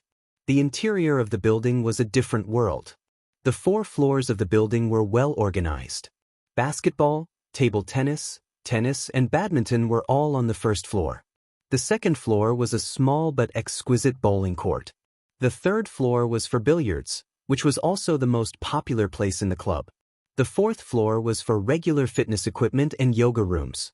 Li Tianlan and the two of them went all the way up to the third floor. Li Tianlan, who would instinctively observe his surroundings no matter where he went, found that the entire third floor was quiet. The dozens of billiards tables were empty. There was only a young man who looked a little handsome, and he was wiping the cue stick in boredom. Business isn't good. Li Tianlan muttered to himself. Business is very good, but we've booked the whole place. Ning Qianqing smiled and directly called out to the young man who was wiping the cue stick not far away. "Holong, let me introduce you to a friend." The young man who was wiping the cue looked up and walked over with the cue stick in his hand. There was a rare purity in his smile. "Tunan, this is my cousin, Zhang Holong. He's also the owner of this club." Ning Qianqing introduced him matter-of-factly. "Holong, this is my brother, Li Tianlan. We slept together in the Sky Academy." Li Tianlan took the initiative to extend his hand and smiled. Good. Zhang Holong held Li Tianlan's hand tightly and smiled naturally. "Brother Li, don't stand on ceremony. Just do whatever you want in Huaxia University. I can definitely cover for you." Brother Beidian said yesterday that he was coming to Huaxia University to get a bunch of female friends. I think he'll be here soon. There are many beautiful girls in Huaxia University. Brother Li, if there's one you like, just let me know and I'll be there at your beck and call. Little throat, don't pretend to be pretentious. You've learned bad things from your cousin. Call him over first. If I'm not satisfied, tonight's activities will be arranged by you. Li Beidian pulled Zhang Holong into his arms like he was a close friend and laughed. Little throat my ass. Zhang Holong, who was particularly unhappy with this nickname, muttered. He looked at the time and said, "You guys play first. I'll make a call and set up this time. I think he'll be here soon. Do whatever you want." Li Beidian waved his hand indifferently. He picked up a cue nearby and prepared to start the game. "Tianlan, come play around with me." "I won't." Li Tianlan said carelessly, "I'm not interested either. You play with Qianqing, I'll watch." "I say, You really need to get in touch with things that young people should get in touch with. Watch carefully, you'll play the next round. Li Beidian laughed. Before he finished speaking, an obedient and quiet voice suddenly sounded. Hong, why did you call me? Everyone present turned their heads almost at the same time. In their line of sight, a girl who looked to be 17 or 18 years old walked up the stairs. The girl was about 1.65 meters tall. She was a little petite, but extremely beautiful and exquisite. She walked up to them with light steps. Under her long eyelashes, her beautiful eyes blinked. She was as cute as the most expensive doll. And the most impressive thing about her was her voice. It was a delicate child's voice, which sounded very pleasing to the ear. A girl like this simply found the perfect balance between a Lolita and a young girl. She exuded a very strange charm from head to toe. It's poetic, very poetic. Li Beidian glanced at the girl and kept muttering to himself. Li Tianlan also glanced at her. He didn't see anything poetic in her. He just thought that the girl was indeed beautiful. She might not be as beautiful as Qin Weibai or Wang Yuetong, but in Huaxia University, she deserved to be the campus belle. Different from the short skirts and black stockings outside, the girl's jeans, canvas shoes and cartoon sweater made her look very simple and refreshing. She stood there quietly, but she had a gentle and pleasant temperament. Was such a beautiful girl going to be harvested by Li Beidian? Li Tianlan shook his head. It was simply a waste of a good thing. Aha, Xinyan is here. I was just about to ask you when you would arrive. Zhang Holong, who was on the phone with his head down, looked up. An unnatural awkwardness flashed across his face. Li Beidian didn't notice it. He held the cue and was about to harvest the girl. Zhang Holong's body trembled slightly. He quickly stopped him and whispered with a smile, "My dear brother, don't rush. We don't know what's going on with this girl. I'll talk to her first. Make a handsome pose. I'm here, so don't worry." Li Beidian coughed dryly and nodded, pretending to be calm. He bent down and made a pose with a face full of concentration. "Xinyan, I have something to tell you. Let's talk somewhere else." Zhang Holong smiled awkwardly. He seemed to have a good relationship with the girl. He took her by the arm and walked to the other side. More than 10 meters away from them, Zhang Holong lowered his voice and said a few words.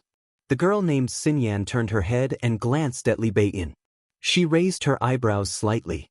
She looked like a very well-behaved girl, but as she raised her eyebrows, there was a sharp and awe-inspiring aura all over her body. But Li Beidian didn't notice it. He kept his pose with a face full of concentration. Zhang Holong said something again. "So?" The girl's delicate voice sounded. At the same time, she glanced at Li Beidian again. Li Beidian continued to focus. "So," Zhang Holong's increasingly embarrassed voice sounded, and he immediately lowered it. Li Tianlan watched all this with interest. He always felt that things were not so simple. As a result, he saw the girl smile sweetly, like a blooming flower. Li Tianlan was slightly stunned. The next second, the girl grabbed the cue from Zhang Holong's hand and smashed it hard on Zhang Holong's head. She shouted, "Bastard Zhang Holong! I treat you as a friend. How dare you let your friend F***ck me? Do you have any humanity? Scum, bastard, despicable, nasty." Zhang Holong screamed. Without saying a word, he turned around and ran away. The girl began to chase after him with the cue. Her voice was so delicate that it could make one's imagination run wild. "Stuff. How dare you run? Bastard, if you dare to take one more step, I'll find a group of people to trample your d***ck. Do you believe it or not?" Li Tianlan and Ning Qianqing were dumbfounded. Li Beidian, who maintained a handsome posture with a focused face, shook his hand and poked the cue directly on the white ball. It was really a good shot.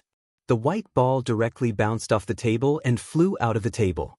As if it had eyes, it smashed hard on Zhang Holong's head. Zhang Holong screamed again and fell to the ground on his back. Before he could struggle to get up, he was knocked down again by the girl behind him. Zhang Holong, who had a bitter expression on his face, simply stopped struggling. He just hugged his head and curled up his body, screaming, "Li Beidian! Han Xinyan! F***ck you!" P.S. Student Zhang Holong's cameo can be taken away. Brothers who need cameos can join the new book group, 6705485567. I'll remember every cameo and make an appearance at the right time.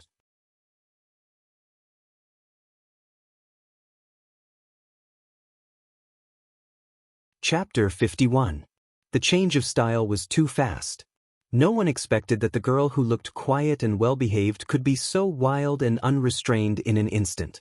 Not only Li Tianlan, but also Ning Qianxing and Li Beidian were shocked. They didn't come to harvest a girl, but to be harvested by a girl. Li Tianlan held a cigarette and sat motionless on the billiard table. For a moment, he couldn't react at all. Li Beidian kept the posture of hitting the ball and seemed to be completely dumbfounded. Han Xinyan, who looked well-behaved and quiet but was actually quite like a wild girlfriend, seemed to be still angry. Before Zhang Holong got up, she held the cue and was about to give him a few more hard blows. Zhang Holong, who had given up struggling, suddenly struggled like a pig being slaughtered when he saw this posture. He rolled and crawled out of the range of Han Xinyan's cudgel and cried out in exasperation, "Han Xinyan, are you serious?" "What do you mean serious?" Han Xinyan rushed forward with the cue. "How dare you F***ck my grandpa? You want your friend to F***ck me? How dare you?" "Well, Zhang Holong, I haven't seen you for a few days and you've become so awesome." "Why are you so awesome?" "Why are you so awesome? Do you know something? Why are you so awesome?" Chickens were flying and dogs were jumping. Chicken feathers were everywhere. There were only a few people on the third floor, which was a little quiet, but it suddenly became very lively. Zhang Holong was dodging in a panic, Han Xinyan was holding a cue, Li Beidian was confused, and Ning Qianxing and Li Tianlan were stunned. Such a scene was so beautiful that it could not be any more beautiful than that. The chase lasted for nearly 10 minutes. Nearly half of the area on the third floor was in a mess. Billiard balls of various colors rolled everywhere. Han Xinyan, who was waving the cue randomly, finally ran out of strength and threw the cue to the ground. She was still angry and said bitterly, "Bastard." Zhang Holong, who had been beaten but never fought back, took out a bottle of water from the bar and threw it to Han Xinyan with a bitter smile. He said helplessly, "I'm doing this for both of us. Xinyan, don't be angry. Let me tell you, these three are all first-class men. They are steady and reliable. Their characters and talents are top-notch. Don't you like Mount Shu very much? Beidian is from Shu Mountain. What are you dissatisfied with?" "I like the swords of Shushan, not the people of Shushan." "What do you mean, you bastard? Do you want your friend to F***ck me?" Han Xinyan widened her watery eyes and said angrily, "Are you asking for a beating?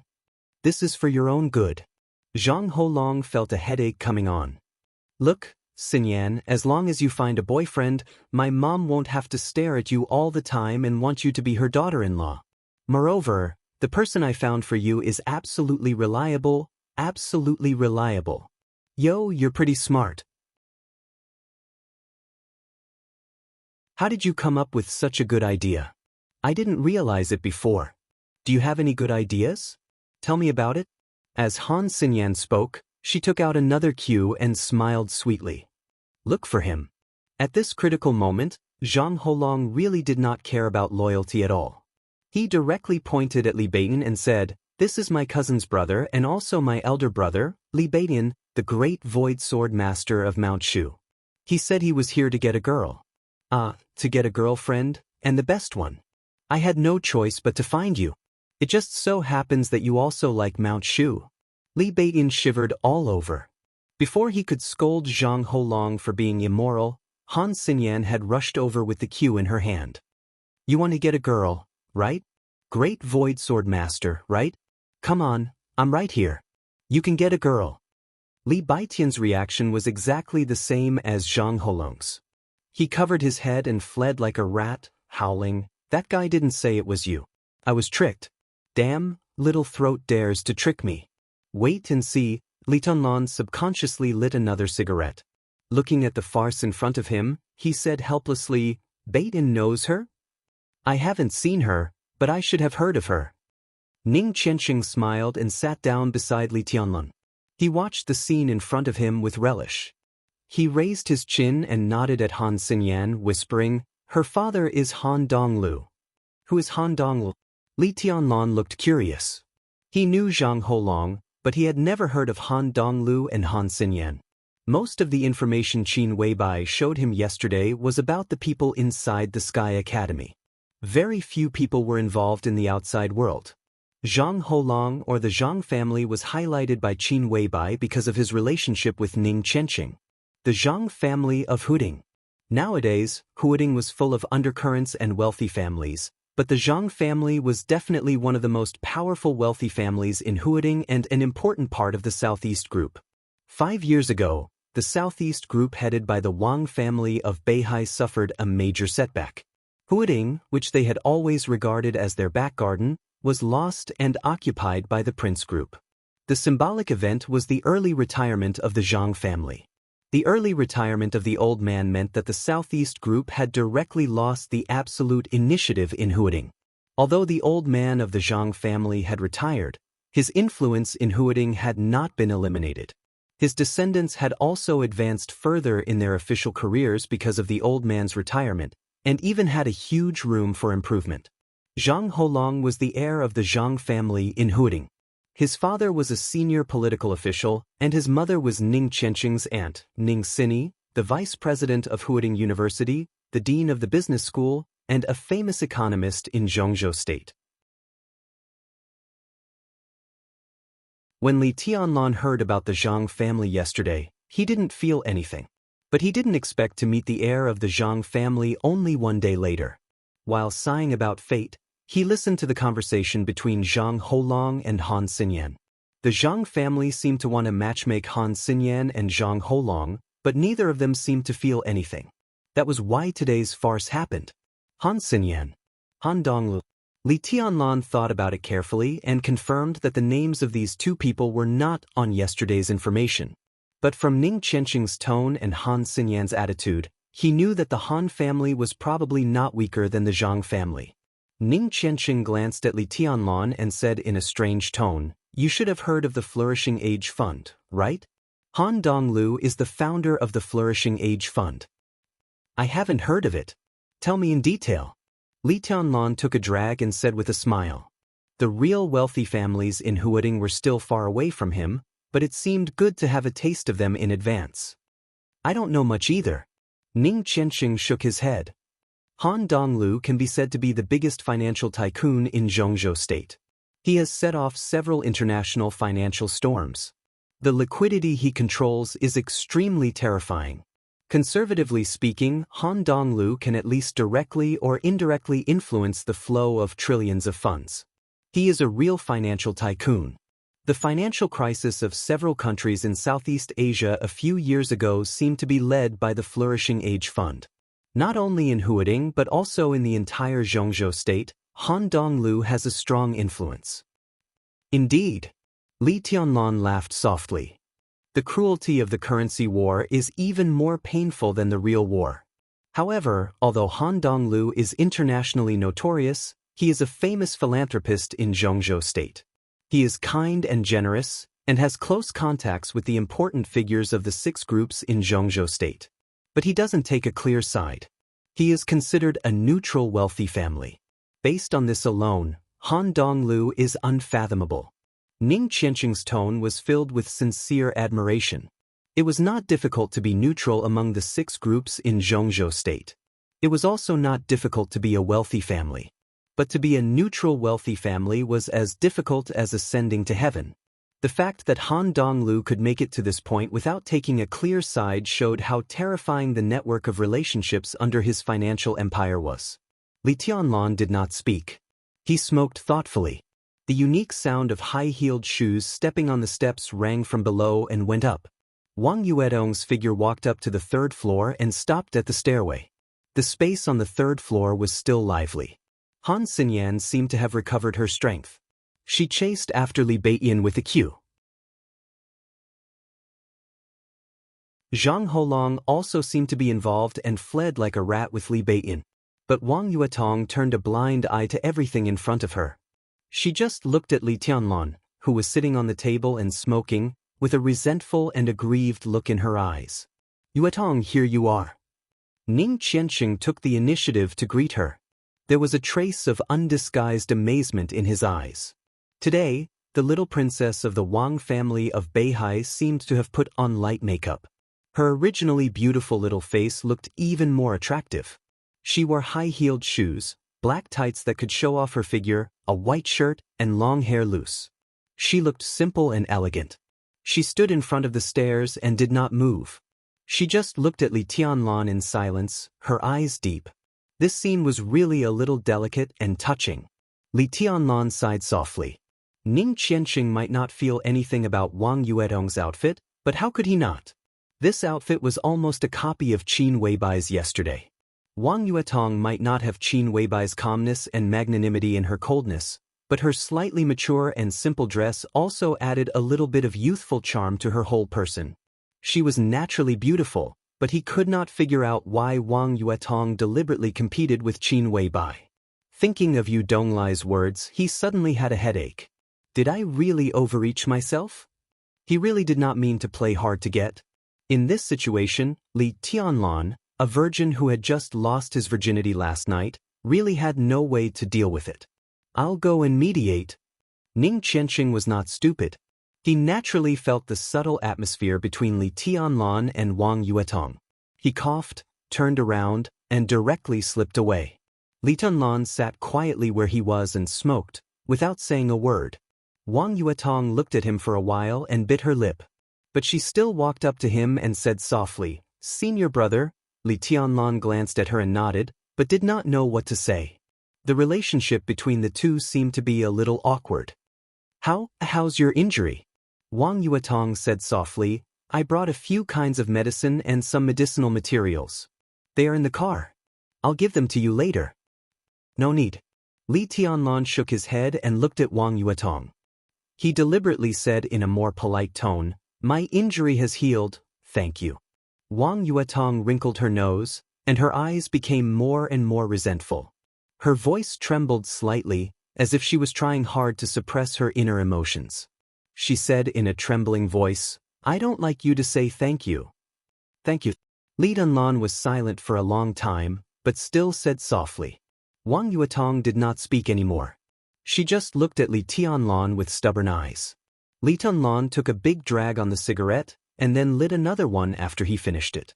It was hard to describe his feelings in this kind of resentful and stubborn eyes. He really wanted to tell Wang Yuetong his identity.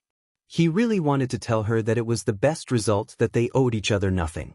He really wanted to tell her that he could not join the Wang family of Beihai. He really wanted to. But he could only think about it. Li Tianlan admitted that he could not bear the possible consequences if he said it. The cigarette was about to burn out. Li Tianlan's calm face also became cold. He suddenly got up, avoided Wang Yuetong, and said flatly, "Sorry, I need to go to the bathroom." He nodded and directly turned around. Behind him, Wang Yuetong grabbed his arm. Her hand was delicate and slender, but she pulled Li Tianlan's arm very hard. Her voice with a sobbing tone sounded behind him. It was soft and weak, but every word hurt his heart. "You're tuning in to the Passion Pages YouTube channel. We're so grateful for your support, and don't forget to subscribe to join us on this incredible journey through captivating stories. Your generosity through donations truly makes a world of difference, as it's the primary source of revenue that allows me to expand and enhance this channel for you. Thank you from the bottom of my heart for being a part of this adventure.